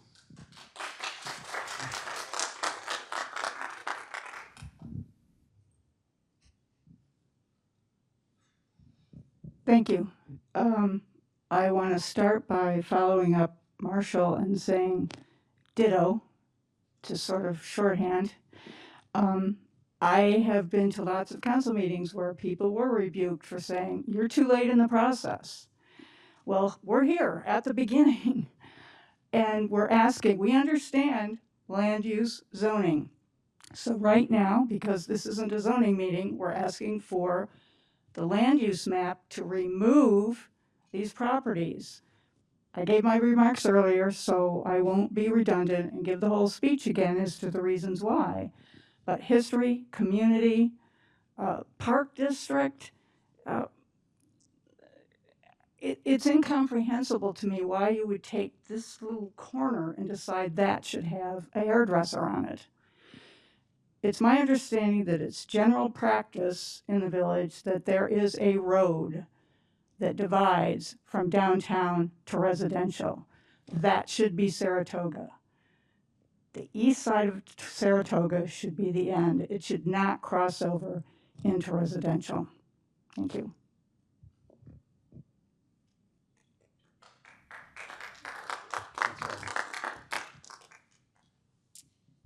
Hi, I live on the north side of Warren on Saratoga and on the west side of the street. I've been there about 20 years, and I hope you all will use your hearts.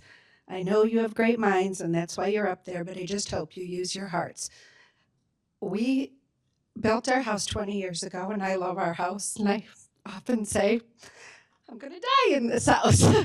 I hope I am going to die in that house. I don't know that for the fact, but I will say that the people that are there, they love their area. They love the pond. They love the church across the street. They want to stay there, and they don't want people to kick them out. And you wouldn't want anybody to kick you out of your house. And it is exactly as this woman said, it's like encroaching on our land, I feel like. And I know some people say that that corner doesn't look great, and I think there's special circumstances due to that corner, and it could probably look better at a certain time or if multifamily homes went up. But I would take the long road, and I'd say I'd wait for single family homes. When we built our house, we purposely wanted an attached garage, but we said, no, we're not going to have one. We're going to build here, and we're going to stick it in the back, and we're going to get out there and walk through the slush and the snow and the rain to go to our detached one because it looks and it fits the neighborhood. So the people that are there, our neighbors left here, the older couple you guys might have seen, they were here for a long time. They said they couldn't stay any longer. They live right on the corner. They have a historic landmark home. It's beautiful. It has the wraparound porch. People come. She has a rock garden. They've been in the community for generations. He went to Downers North. I can't even tell you how many years ago. And they are so proud of their house and the neighborhood. I just want to tell you, stop. Stop. There's so much going on in town everywhere, and people are saying it's losing the feel and the charm and the what it was. They say they can't park in front of Rocco and Rocco to get their hair done anymore. They have to go to the garage, and they have bad knees, and they don't want to park in the garage. They want to park outside on the street. Stop. Stop. Just put a halt on it for 5 years and just say, let's just enjoy our town. Let's get back to having our town and not worry about all the growth. That's my spiel.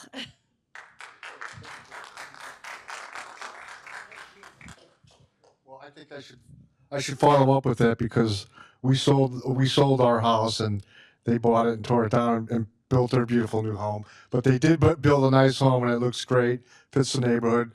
My wife is here, my son is here, my brother-in-law's here. I moved into Downers Grove in 1988 when I got married. We bought the house at 4908 Saratoga. We sold it after we got pregnant with our second, our daughter, who's not here, but she was, her initials are APR. We closed the day that she was born on 4948 Saratoga, which is the house that's in the middle of this land that you're talking about right now. So I'm the only person that lives there other than at 1212. We've lived there over 30 years, and we don't want the house to be torn down. We want to live there. We want the neighborhood to stay as it is. So I request that we rezone it back to what it should be, which is single-family home with detached garage. Vera owns the land all around me. She owns the factory across the street. She owns that giant vacant house that's like 13 inches away from the brand-new veterinarian place that they just built, which we walked there with our dog. Let's like she said, let's stop because again, this is part of when we moved in to 4908, they were tearing out the brick streets. I took pictures with black and white film to make it look old because, you know, now you can just push a button and make it black and white. But we moved in the day they tore out the brick streets, which was 1988. So we've lived there the whole time. We don't want to see more destruction and more high rises. None of these places were built. Grant Dickey was talking to me about selling and building row homes in 20 years ago. And that was before none of this stuff was built. 4929, the one by the post office, that was vacant for a long time. They were trying to sell them. They couldn't even fill them up, I remember. But there's plenty of residential spaces now in Downers Grove, and we've seen the traffic. Right in front of my house, there's 4 cars parked there every single night, and it's not, you're not supposed to park on the street at night, but Oak Tree Towers doesn't even have enough parking, so they're always parked on the street. The street sweeper goes by, guess what? My street never gets cleaned because there's always cars parked there. The snowplow comes by, guess what? They got to pull away. They pump all the extra snow into my driveway. I've been snow blowing. You could, well, Ken left, but I've been snow blowing the entire block, including all of Vera's property, because she doesn't maintain it either. She cut down all the trees, Mr. T'd the whole lot, and she's done nothing with it for 20 years. Now, I'm not blaming her for that. Obviously, nobody probably knows it, but if you look at that map, she owns the 3 houses that are north of that lot on Saratoga as well. So I can see that happening where it would even expand even more if she got the right builder involved. So that's my spiel, and I don't want to have to move. I'd have to move out of Downers Grove.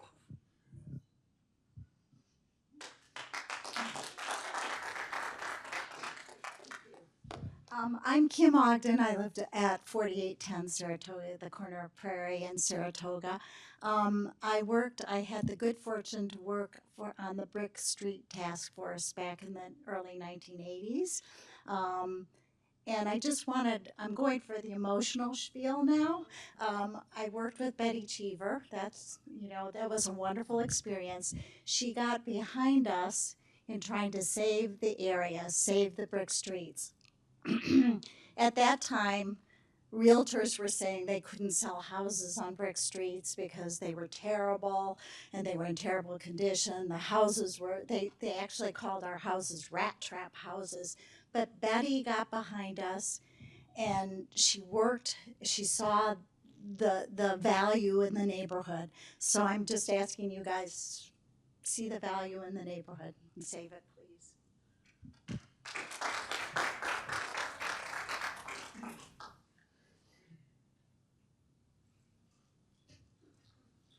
Hi, Danielle Bergadine from the 4800 block of Prince. I just have 2 points. I heard Josh, I believe, say that this is a draft land use map and it is open for amendment. So this is our opportunity to speak up and get the change made for all of these folks here who are all saying, please make it residential. And secondly, my other point is that just because there is some open space doesn't mean we need more buildings on it. Let us keep our pond, let us keep our ice skating, let us keep all of that without the view of additional townhomes or whatever the current zoning and whatnot allows. Thank you.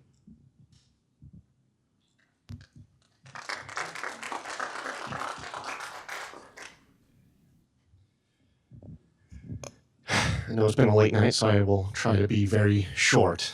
Sean Rains, like my father pointed out earlier, I grew up in one of the houses in the middle of this little kerfuffle here. And I just wanted to add my 2 cents as someone who has the prospects of making sure I set down my family in Downers Grove and being able to raise my own kids in the same wonderful town that you all have made well before I was even in this world. So before anyone gets on us saying, oh, this is just a NIMBY movement, we're opposing, no, this is 1, literally in our backyards, but 2, progress for the sake of progress, growth for the sake of growth isn't a requirement. What is fine with what we have? What is wrong with what we have? I found it very ironic that this presentation opens with the contractor hired to prepare the plans, explaining how these sorts of maps, these land use maps, are the first step in the process of implementation. And then followed up, Mr. Mayor, with your comments that, oh, well, this is just a realignment. That seems like it's kind of putting the cart before the horses, was so nicely phrased earlier by one of your fellow council members. If this is just a simple alignment, then should this map here not be our first footing for aligning everything that follows, including the zoning maps, including the implementation of what goes on those plots and whatever special use cases may come up? I think it is a disservice to the people when it is presented in such a way that this is just a managerial rubber stamp. Again, that's supposed to be a bad thing, as was, again, stated earlier in this very meeting. Keep in mind the people who put you in the seats. Keep in mind the people who bothered, what time is it, 10:30 now, almost 11? Who waded through all of the other, to put it politely, politics up until this point, specifically to express their views and what they care about, much more than many other things that I know you guys have to deal with on the day-to-day. Don't lose sight of what the people want for the sake of what might just be an error. The error is with the zoning. The error is with the logic that put that zoning in the place in the first place. That has, I know, I've very, unclear memories, but memories of being in these same, well, not same room, but same situations, having to listen to the same arguments about these same sorts of decisions and repeatedly getting rebuked. I remember when we had to argue about, do we build a pool or a fitness center? I got up and spoke, and that was the only other time I ever got up and spoke to this council. Unfortunately, that didn't go my way. I'm hoping this time is different. Thank you.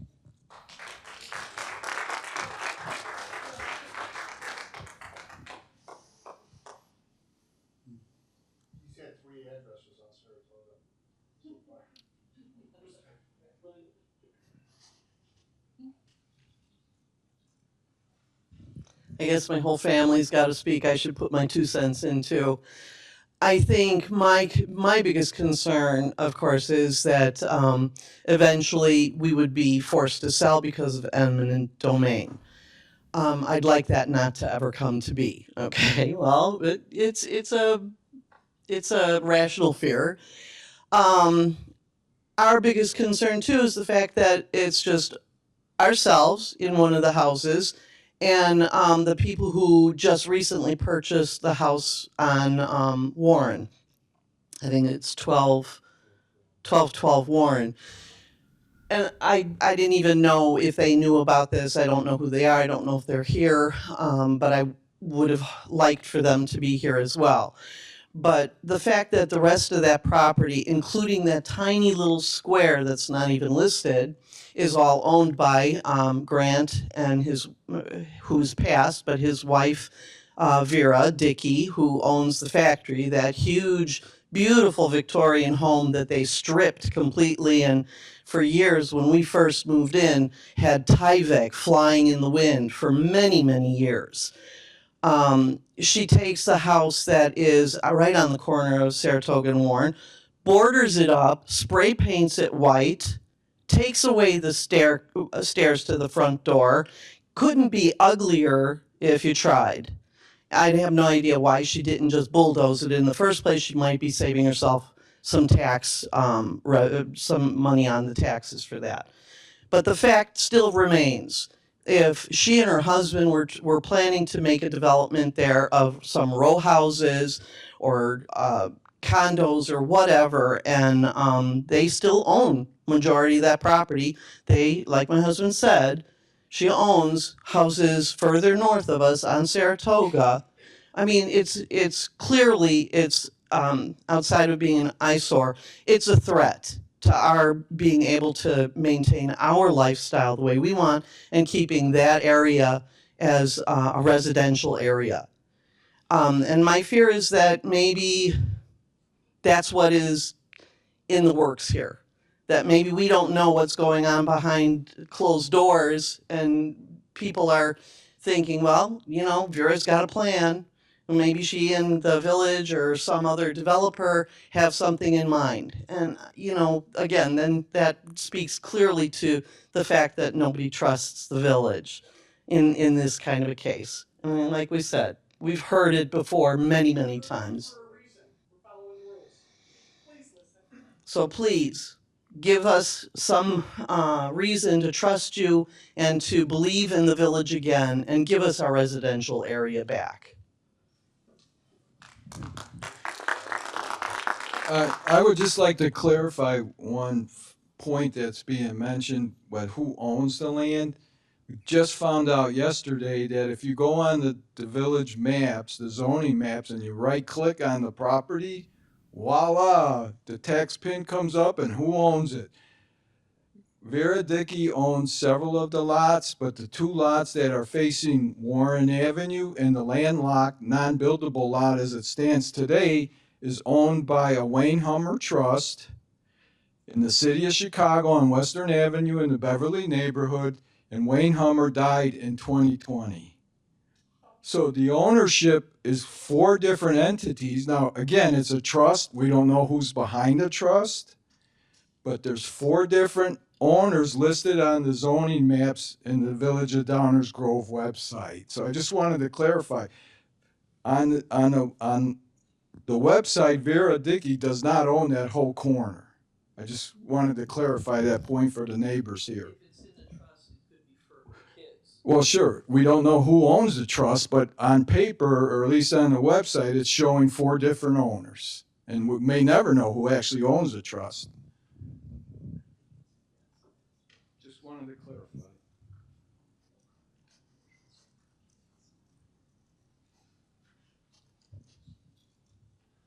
Sorry to go away from the corner for a minute. With this whole plan of where we want to go at Downers Grove, because there is a very urban vibe coming on downtown. And I just think that we need to be thinking long term as to what we want to be. Do we want to be a city, or do we want to be a nice suburb that we want to live in? In 50 years, it may not be a very attractive place to live. Right now it's like, oh, great revenue, we're going to get all these people and all this stuff, but you get all the urban problems too, with parking and whatever else, gambling. No, just kidding. Yeah, and pool halls. But I just think, if you look back and you say, look, let's hold back and just leave some space, because right now we're getting like double lot houses being torn down and having 2 houses built. That increases the revenue too, but then we have more claustrophobic neighborhoods as well. So just kind of keep in mind that you lose the overall value if you're not thinking about the pleasantness of walking home from the train. I would walk from the train and brag to my colleagues at work about how I just get off the train and I walk through like gardens and look at everyone's houses and how beautiful they are. And they're all green with envy. And I don't think we want to lose that kind of feel for the town either, just as an overall view.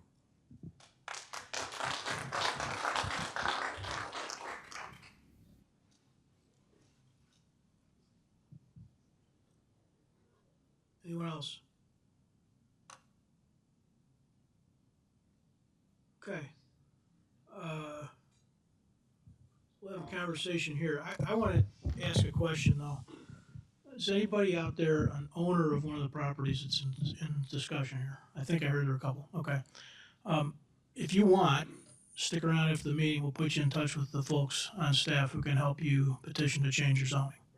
Okay, that's one thing you should, if that's a concern, you should absolutely do that. All right, so the people that don't own there, if you're a property owner, not a tenant, if you're a property owner, raise your hand. Okay, would you be all right if we just changed your zoning and changed what was allowed on your property? Raise your hand if you're okay with that. You want us 6 plus Martin on the phone to change your zoning without your input to change what you can do with your property. Raise your hand if you're up for that. Okay, because the reason I asked that question that way is because, again, as I started with, there is no zoning change going on, which means right now if this council takes no action, somebody could build a duplex on that property. Okay? So, important to remember what you're asking when you say, give us our residential back. Inherent in that request is please change somebody else's zoning and somebody else's property rights without their consent so that I get something I like. Okay? I just want to make sure you understand it's not a simple change the wording on the map and everybody will be happy. Okay, just please keep that in mind. If you own property there right now, you can change that, and you should, if that's important to you. I encourage that. But when some people say you can just change the zoning, yeah, that's technically true. But that's what it means. Okay? So we 2005. So we are going to now have a conversation here, and maybe it will result in this group wants to change the zoning. That's a possible outcome. I don't know where it's going to go. It's not going to get decided tonight. But I just want everybody to understand the context of this, okay? Just make sure you do understand the context. That's what's asked. In 2005, it was made this way.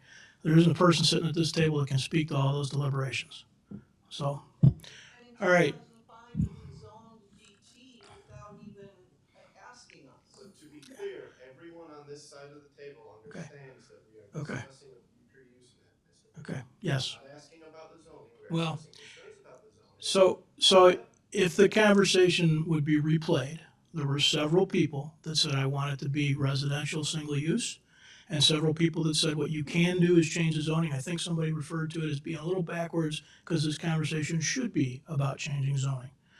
Just want to clarify that. You are absolutely right. Most of the people that were out there were asking for that. Again, because I don't want a disingenuous argument being portrayed, is that we are asking that what this document is to show, which ostensibly, by the description it was introduced as, is a leading document for the future planning.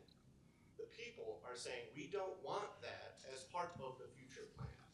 We will then proceed and follow the proper channels to change and align what the zoning is to that plan. What I do to my political peril sometimes is try and be super clear and put some expectations out there, okay? And that's what I'm trying to do tonight.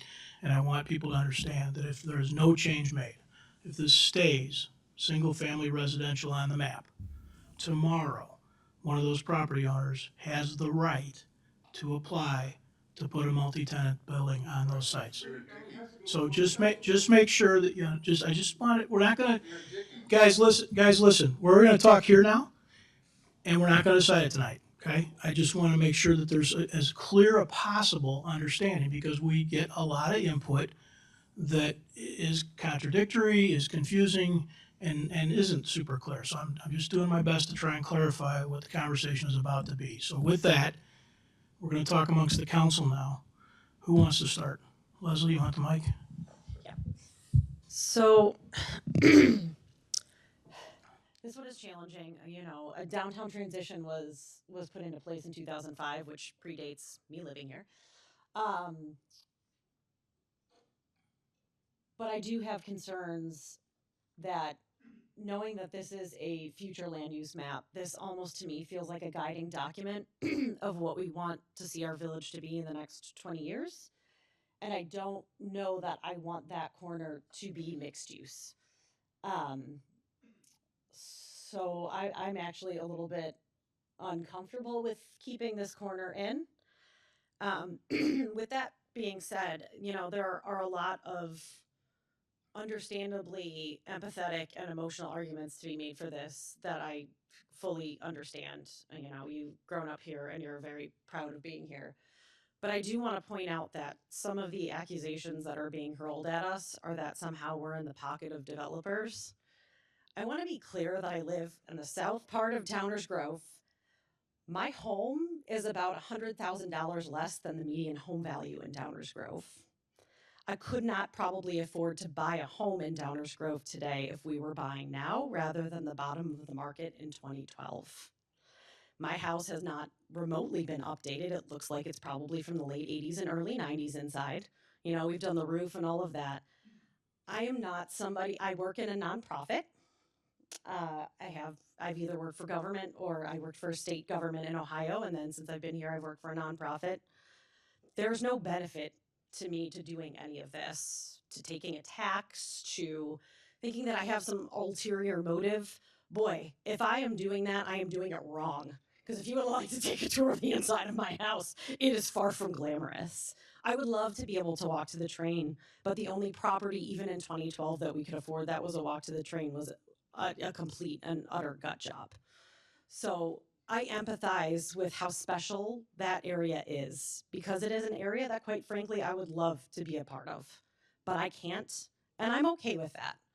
But what I'm not okay with is the consistent attacks that somehow I have some bizarre ulterior motive from a place that I wasn't even necessarily raised in. So when you're asking us to please be empathetic to your concerns, please also think about the way that it is being portrayed to some of us who are up here doing this for $5,000 a year with a full-time job and kids and a family here.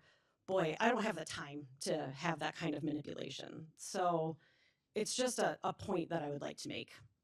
That being said, I do think that this particular neighborhood has important character that should be preserved.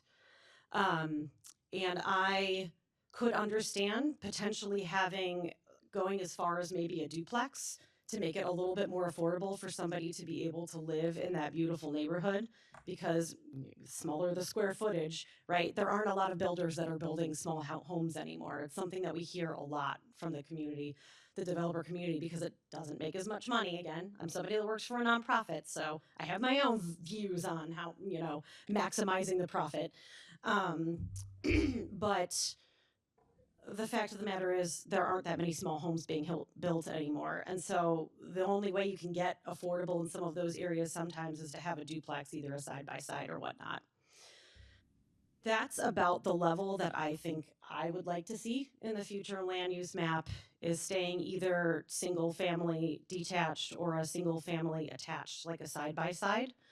I think that would best preserve the character of the neighborhood. Again, it is, as somebody who didn't grow up here, I could see how special that area was as a newcomer. And I'm not interested in fundamentally changing the character of a neighborhood that does hold that much significance. So I don't know where my colleagues are, but I would be interested in even furthering the zoning conversation to make some of those changes back, because I personally do not see the value in just separating off a corner just because, it happens to potentially be convenient because there have been some vacant properties. Now, with eminent domain, we'll be clear, I am not interested in eminent domain. And our lawyer is going to kill me for this, but if I ever were to want to use eminent domain, I would use it on a property like on 75th Street, where we had too many different owners and we can't get a whole lot done. Right, commercial properties, but certainly never would be interested in doing that in a neighborhood like this. So that's where I am right now, but I am open to having more conversation. Thank you, Mayor. I guess I'll just pick up where Leslie left off. Nobody's interested in tearing anybody's house down. Nobody's interested in eminent domain. At least I'm not. And I'm glad the mayor talked about the ability of individual homeowners to rezone their property, because I was going to make the same suggestion. And that was Mitch. When I got your emails, I haven't seen you in a while. It's good to see you again. But that was the first thing I thought of was, well, geez, I need to tell Mitch that he should make a petition to rezone his property, because it doesn't need to be DT. If you don't want it to be, it doesn't have to be. There's a process for that. And in approaching this on a more holistic level, the future land use map should match the underlying zoning. That doesn't mean that the underlying zoning that's there currently is what it ought to be.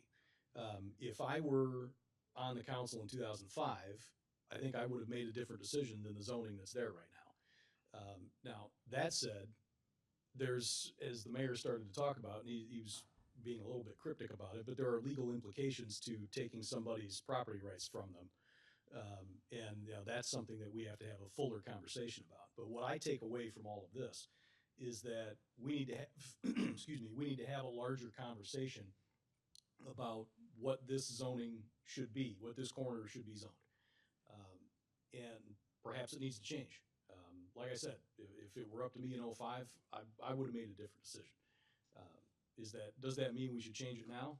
I think we at least have to talk about it, because clearly there's a lot of community concern and opposition to something other than single family there. So you're right, this is the time to start the conversation, and it's good that you started it. So I think we ought to have it. Thank you, Mayor. Yeah, I guess the way that I've been kind of thinking about this is, if this was Fairview, we've had a lot of discussion around Fairview, and I think that has been more of a zoning conversation, so I want to be clear on that. But I think we made some pretty deliberate attempts, if not succeeded, in using streets as dividers. And I think if this plot was in Fairview, I think we would, look at this differently. So I appreciate the desire to match the underlying zoning, but I'm not sure I'm there all the way, because I do think the future use map is what we want it to be. And I'm given the location of this and how it sort of compares against what we just basically had sort of a blank canvas to, it doesn't exactly feel the same. It feels different. And so I guess if our effort, if the ability to point this to single family helps move that along, then I think I could get behind that.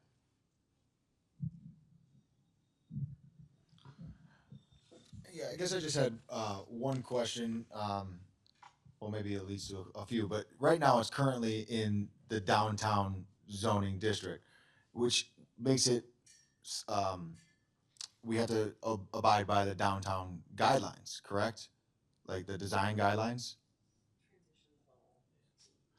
Which, right, but technically it would have to, right, technically if somebody were to do something there, it would have to blend in with the surrounding community, correct? Right. So, Can I just get clarification from Stan? I don't want to misspeak, but it depends on the type of building proposed, correct? Correct. Yes, so if somebody were to do a single-family home, they wouldn't have to do any of the design guidelines. Right. Correct. But at some point, if somebody were to do a multifamily residence of some sort, we would have some kind of Yes. control. Design guidelines. Right, yeah. Okay, just wanted to clarify that. Yeah, so just a couple of quick comments. Congratulations to all of you.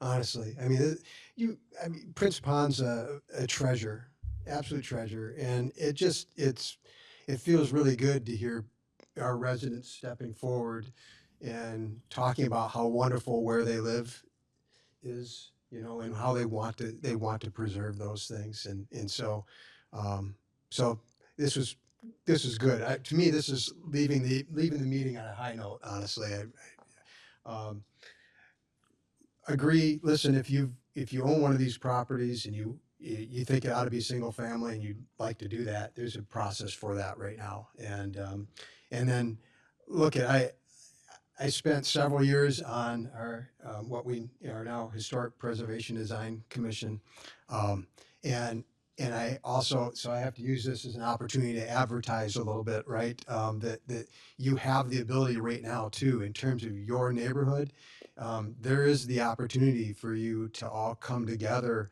and designate it as a historic district, and that's the ultimate preservation if you really want to do that, right? So there are a couple of tools right now, And then this all gives me a little bit of concern.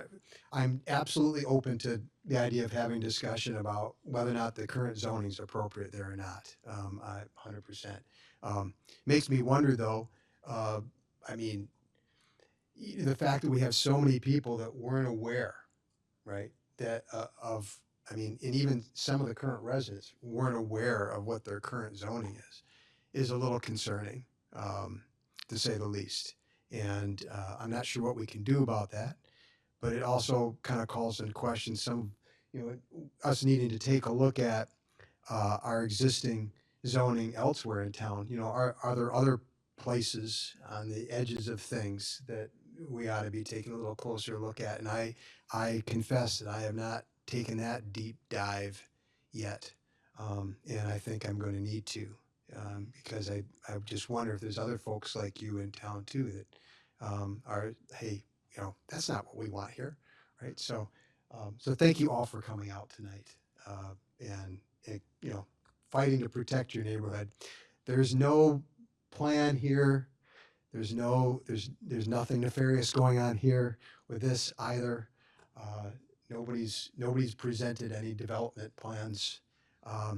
Nobody's approached us about rezoning any of these properties, and so I think that's a little bit of what the mayor was kind of responding to, is that people were so concerned that we were trying to do something here, and the thing of it is the what's been done has already been done. It's already downtown transition, and so we aren't proposing to change it to that, right? But certainly, I'm heartened that you understand the process, though, right? This is the right time to come forward and say, hey, wait a minute. And so this council has done a great job of listening, and I'm sure that we will listen on this as well and take this all to heart. Thank you, Mayor. Thank you. Martin, are you still with us? I am, and All right, it is thank you. officially. The voice It is. of A, God. Do you is have anything you want to add to the conversation tonight? yes, and it's officially Wednesday where I'm at. So I want to thank everybody for staying late and taking the time to express your views. So just a few things here. First of all, um, these processes that we do as a village every X number of years, where we look at our future land use map, we look at our zoning, we look at a bunch of stuff. They're very good because they cause you to relook at things, where you're at, where you've been, and where you're going. And that's the main purpose of all this. And it's entirely appropriate, and in fact, essential that you do that periodically. Because guess what? Things change. And it's almost 20 years later from what we're talking about here. And in those processes, sometimes you identify things that, oh, gee, I never noticed that these two things don't match here. So as part of your process, you try to maybe fix them. That's really what this is. To Commissioner Davenport's point, nobody came forward with a secret proposal or say, hey, let's go do something here. It was really as part of the process, something was identified, and um, it comes out of the process. I'm the only person who was on the village council in 2005, so I remember the meetings that took place back at the time when this was originally proposed, and that was almost 20 years ago. So 20 years ago, there were a lot of people who thought it was a good idea. It's now almost 2025, right? So people have different views. Things have changed. The town has changed. Lots of things have changed. We've all survived the pandemic. So it's entirely appropriate that there might be different viewpoints. And so I will say that I also am perfectly happy to revisit the underlying zoning, but it's been like that for a long time. I will say that I was in the meetings with people in the neighborhood, and the neighborhood was just as engaged back in 2005-ish as they are right now in this room tonight, because that's why that little chunk in the upper northwest corner of the parcel that you're looking at there on Warren and Saratoga is sort of cut off or bitten off of that square, is because these very same concerns were raised back then. And the discussion was, well, what do we do? Blah, blah, blah, blah, blah. People were, yes, we understand. We want to expand our thriving downtown, but can we do something right here to make sure that we don't get something that's going to fundamentally alter the character of the Prince Pond neighborhood? And the compromise was take that piece out. And at the time, and maybe people in this room didn't live here then, that was that was okay, great. We're good with that. We'll move on. So I just want to provide a little context, is because the last time the neighborhood came in and said, hey, let's do something, the village council did. And now it's 20 years later. So I'm perfectly of the mind, similar to my colleagues, that if it makes sense to look at this all over again as part of this process, because a lot of time has passed and a lot of things have changed, sure, that's what you're supposed to do as part of these processes. So I also say, really appreciate all the input, but ascribing the most nefarious, deviant motives to people is probably not the way to get us to all work together more collaboratively. Thank you, Mayor. Thank you. For my 2 cents, I won't repeat what everybody has already said because I agree with it. The only thing I would say is, as we're considering this, I'm not of the mindset to completely rule out, I think, Leslie, where you were headed, something other than single family. So what does something other than single family mean? Well, it doesn't mean Maine and Maple looking over the pond, okay? But it does mean there are other things. There are duplexes. There are existing homes that you guys don't even know that are turned into 2 flats. And they look like 1800s farmhouses. There are brand new examples at Rogers in Washington, at Blodgett and Maple. There are several of them around town. And so I am certainly open to the idea of this not being DT per se, because of some of those extended uses. But I'm not convinced that the only way to preserve Prince Pond's historical nature in our community is to make sure it's only single family on these 5 lots. So it's just my 2 cents on it. Hang on a second. Anybody want to suggest any kind of direction? Or Dave and team, do you think you've heard enough from us? That's a possibility So I too. want to talk process. Josh and folks at the house have said preliminary look at land use. This is exactly the kind of conversation we wanted to have. I'll put Josh on the spot a little bit here. When is the next time in the process we would see a proposed land use map? I mean, this can be updated as many times as we want until it's adopted. We could update it tomorrow. Okay.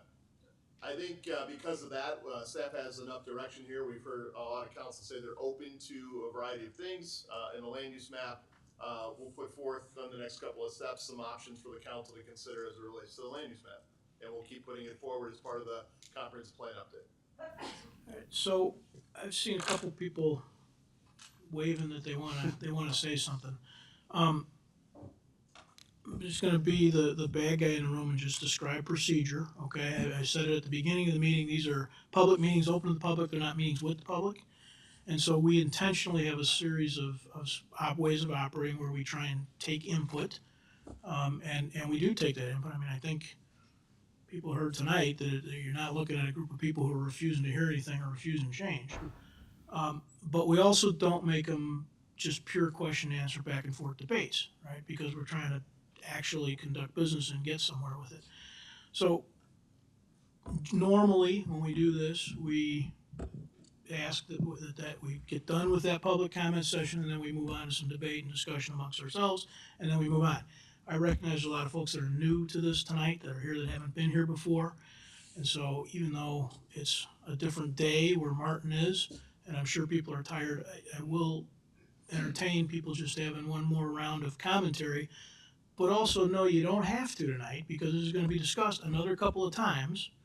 And I think you heard a lot of things that should sound fairly appealing. So, Chris? Before we, I just was wondering, can we get some perspective from staff on having a future land use map not match the zoning? So just in terms of implications or what the risks might be of doing that, I think that's important, because I'm sort of maybe saying, don't have it match and we'll figure out that later, but maybe I'm not, and we're not, yeah. The short answer is alignment is easier and creates a higher degree of certainty. Okay. the longer answer, we'd like the opportunity to work with our expert Okay. representatives, stay in the team, and we'll absolutely bring that. Yeah, I appreciate that. Okay, thank you.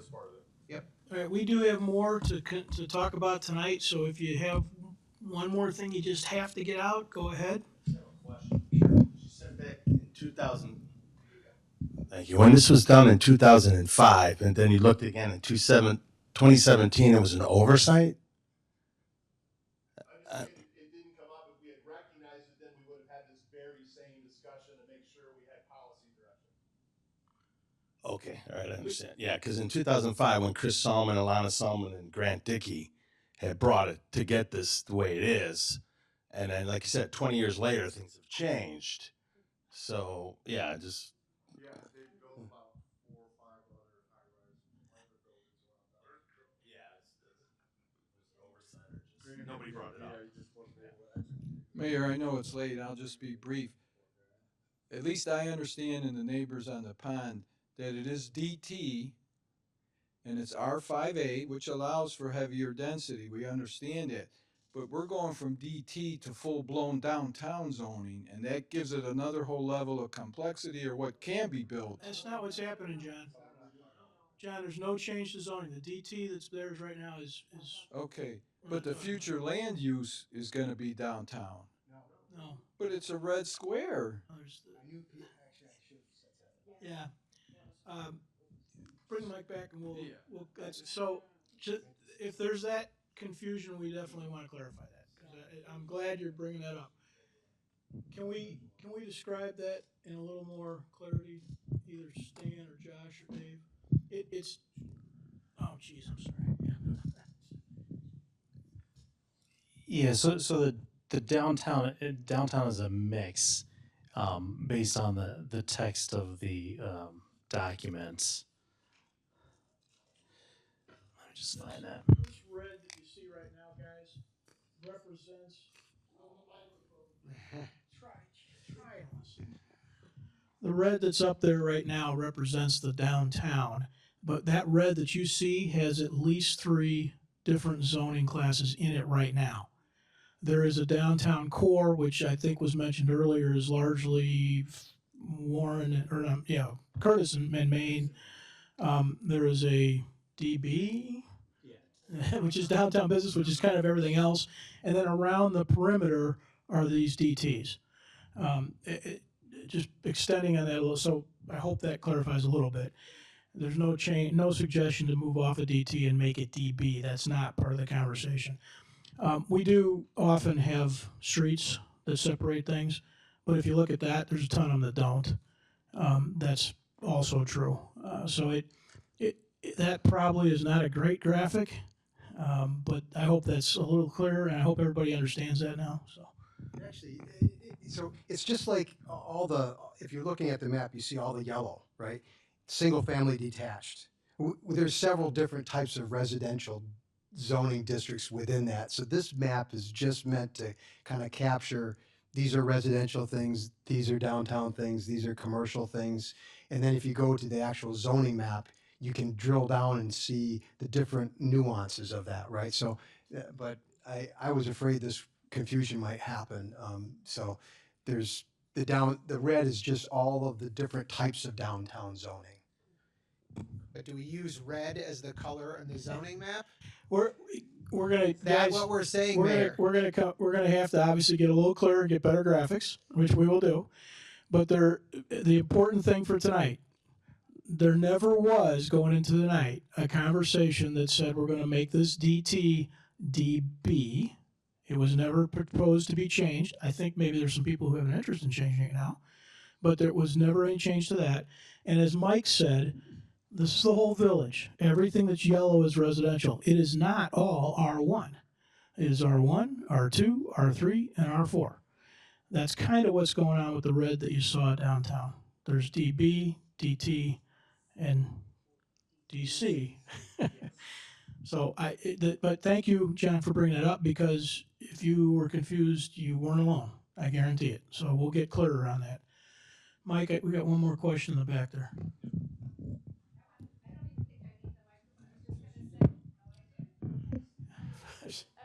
Strong voice. I just wanted to say today, like, we get a letter in our mailbox, and I was happy to have it, but I wanted to say that, like, then the word gets spread, and people do have misinformation because I see the red going past my house. So yes on that. And then, of course, I do know Vera. Vera's here, and I got in touch with her because I'm like, Vera, what's going on? Is something going on? Because I'm like seeing the red going past my house, you know? So of course it sets panic into people. So your graphics do need to be better. That is just scary to people. So I've had an upset day now, and I know other neighbors have because of somebody not doing the proper thing. So mistakes hurt people in many ways. So you have to be careful about what you do because people are enthralled now. And I'm like, okay, what am I going to do next? Or who am I going to contact? Or what's going to happen? Who do I have to reach out to? So I basically, if this is the case, kind of wasted my day. I told my husband, you should go to the meeting.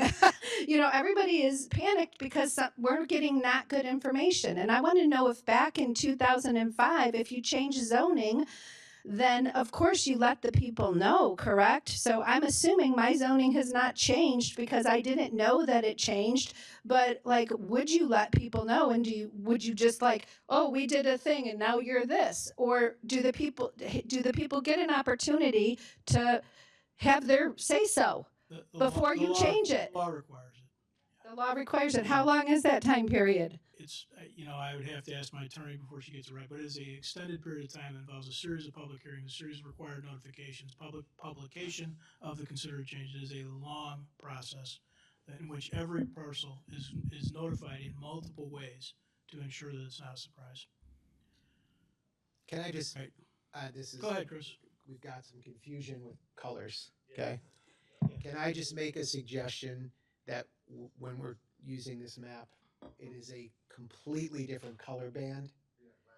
So that, well, I don't know about black and white, but so that it doesn't ever appear or get confused. I think that's a pretty easy. And so you want to have some alignment between your land use colors and your zoning colors, and there are standards that Josh could tell us about.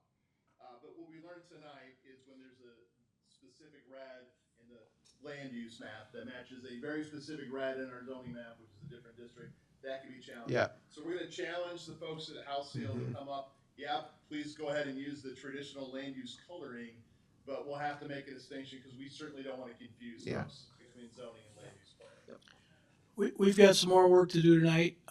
It's not going to be on Warren and Saratoga, so if anybody wants to leave, feel free. You don't have to. Obviously, you're welcome to stay. But one thing I just want to say, I hope people that leave can take away.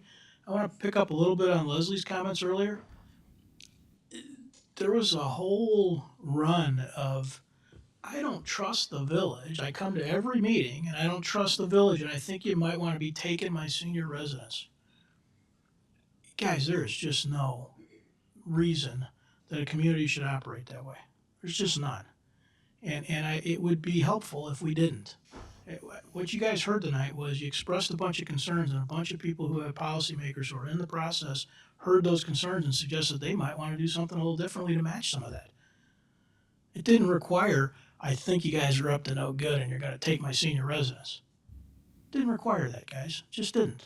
Or, there's no reason to trust the village because they're up to stuff on Longfellow or Main Street. I mean, I'm not going to relitigate those tonight, but they went through a very similar process, and the law is the law. And we're working really hard to follow that and take public input and adjust it as necessary. So I do appreciate you guys all coming tonight, and I hope you come to the next one. Keep your eyes on us if you don't trust us. But maybe start the conversation by just asking. That might be better. All right, we're going to move on. If you want to roll, you can roll out.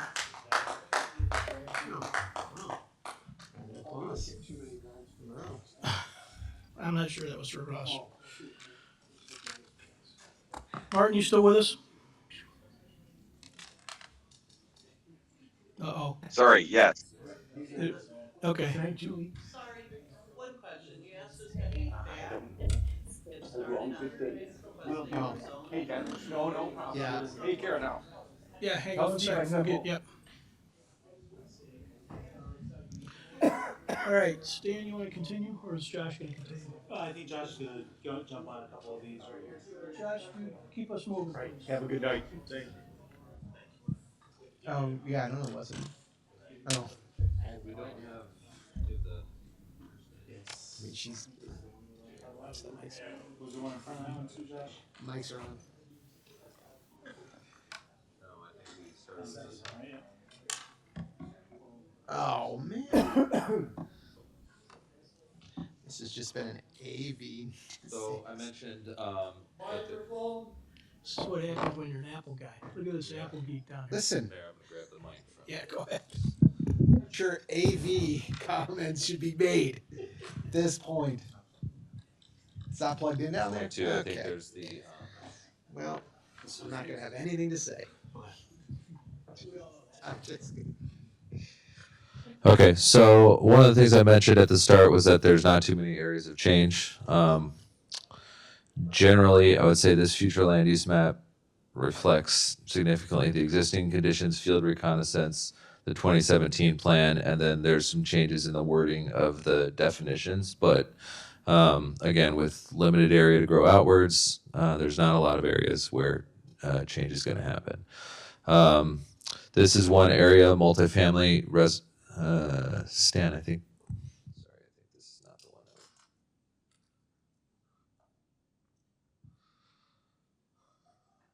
That was supposed to be the tower property, right?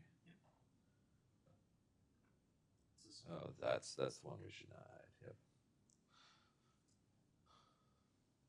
There we go. So then we could just start on the next one. I got it. Okay, so this is one area just south of the industrial park area here at Curtis and Walnut. The 2017 plan called for this area to be an office corporate campus, and the new future land use map, we identified it as single family attached and multifamily over here on the west. So that's one area that's a notable difference from the previous 2017 plan. And then we talked about that one extensively. This is another one. House Levine had initially showed this as multifamily. This is the property north of 39th on the eastern edge of the village. It's currently a radio tower. It was shown as institutional in the 2017 comprehensive plan. It's for sale. The map, we identified it as multifamily. Discussing this with staff, it sounds like we're probably going to shift it back to single family. So that's in the memo that you have, but I think we've had direction to go back to single family. So everywhere else, a lot of our process is to look at what the surrounding land uses are, look at the 2017 map, sort of ground truth it with what we experienced, when we did the field reconnaissance. So there's not a lot of other notable areas of change. We wanted to draw your attention to these two, but could discuss any part of the map or the definitions. Does anybody want to start in comment on either of these two changes? Chris? You got a lot of power? No, I'm fine. I think the North 39th Street makes sense to be single family, so I'm comfortable with that. I think that's ultimately what the recommendation is here. I guess I would just want to understand a little bit more about the area north of Maple that was office corporate and now single family. Maybe some reasoning behind that. Or multifamily, not single. Single family attached. Yeah, single family. Single family attached and multifamily. Thank you. Yeah, Stan, I don't know if you want to. Thank you, Mayor. Doing your very good Phil Donahue yourself. So the old plan talked about this being a corporate campus, and what we've experienced since the plan was enacted was a lot of these single-family homes are being sold individually, and people are not consolidating properties to do a larger redevelopment. So we've had some interest talking to people along Maple Avenue, specifically on the north side of Maple Avenue right here. about some townhomes or doing something residential in scale, as opposed to buying this whole acreage and converting it to office. So we feel it more aligns with what we've been hearing from the public.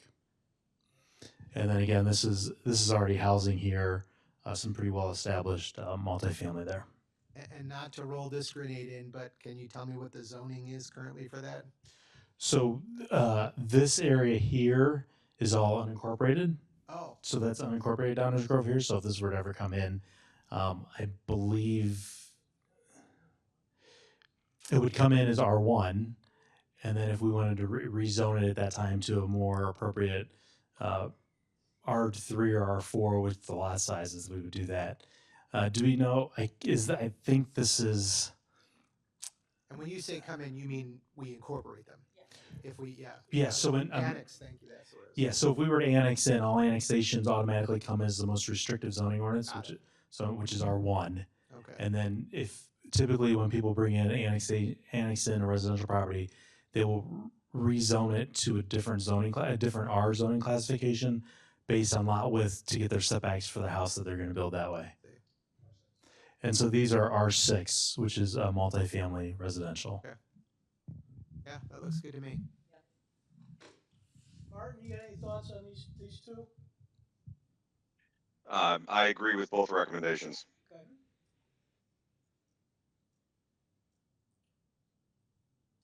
All right. I agree with them. Same. Okay, Danny? Good? Okay, we got anything else you want us to see tonight? Last thing I was going to say is really just in the category of next steps, unless there's any other questions about land use before. These were the few like notable changes. Everything else is, I don't want to say routine, but relatively straightforward, I think, and pretty much fits with the context of the previous plan and our reconnaissance. Where there may be some differences would be in the definitions, but again, largely built on the continuing process of land use in the village. Here, take this. Yeah, so the area up in the kind of northwest part of town. So like west of the Belmont Golf Course there, that whole area. That's, yeah. At some point, I mean, I think that's kind of part of one of our focus areas going forward. And so I'm going to be interested in having a little more discussion about that. And then the area north of Route 88 there, that's painted green, isn't that Morton Arboretum in Lyle? Are you talking about this portion right here? Yes, it is. That is Morton Arboretum. Portions of that are within the village's jurisdictional boundaries. So really?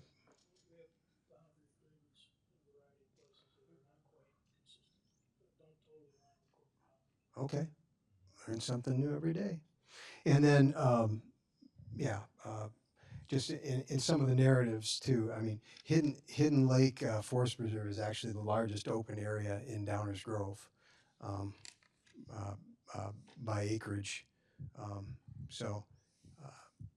Just wanted to throw that out there because it was in some of the narratives, right? When we talk about parks and open space, and we list out the largest open spaces in Downers Grove. This was just okay. So, yeah, Hidden Lake Forest Preserve that we hardly, it's right there. Yeah. So hopefully it's something that I'd love to. Yeah. Okay.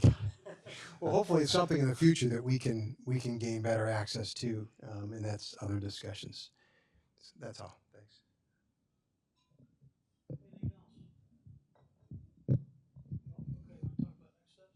Yeah.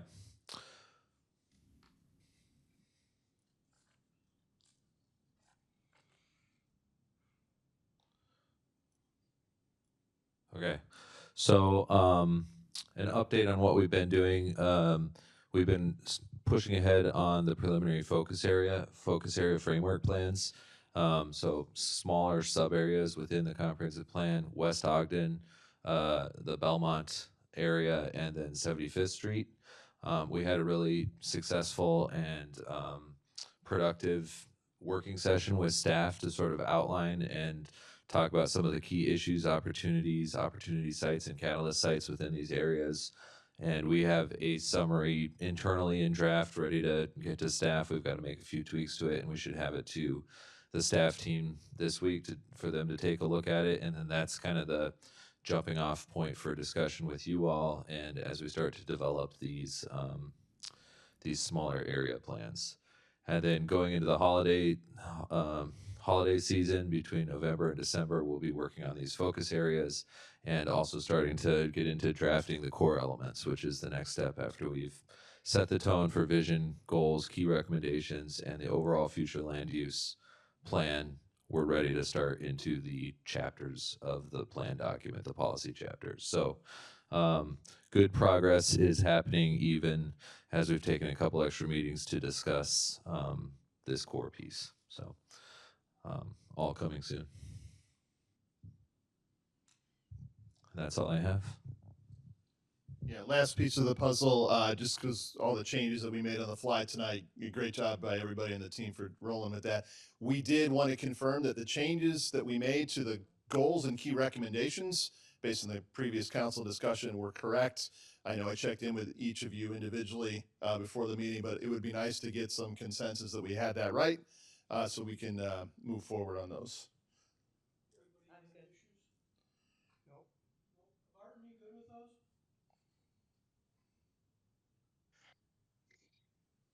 I think so. I'll let you know.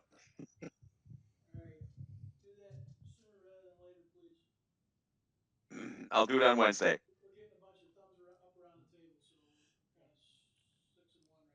Yeah, we'll for now go forward as if those are in place. But of course, every time you get an additional draft, it's an opportunity to relook at them. So thank you. That's it, Mayor. Thank you. Who else want to bring anything new up tonight? Start a conversation. Oh, yes. Yeah. It's cool. Yeah. What street do you live on? All right. Yeah, guys, thank you. Not the most fun meeting ever, but I think productive nonetheless. And I appreciate everybody staying with it. So if there's a motion to adjourn. So moved. Second. All those in favor say aye. Aye. Aye. Opposed? We are adjourned. Thank you all and good night.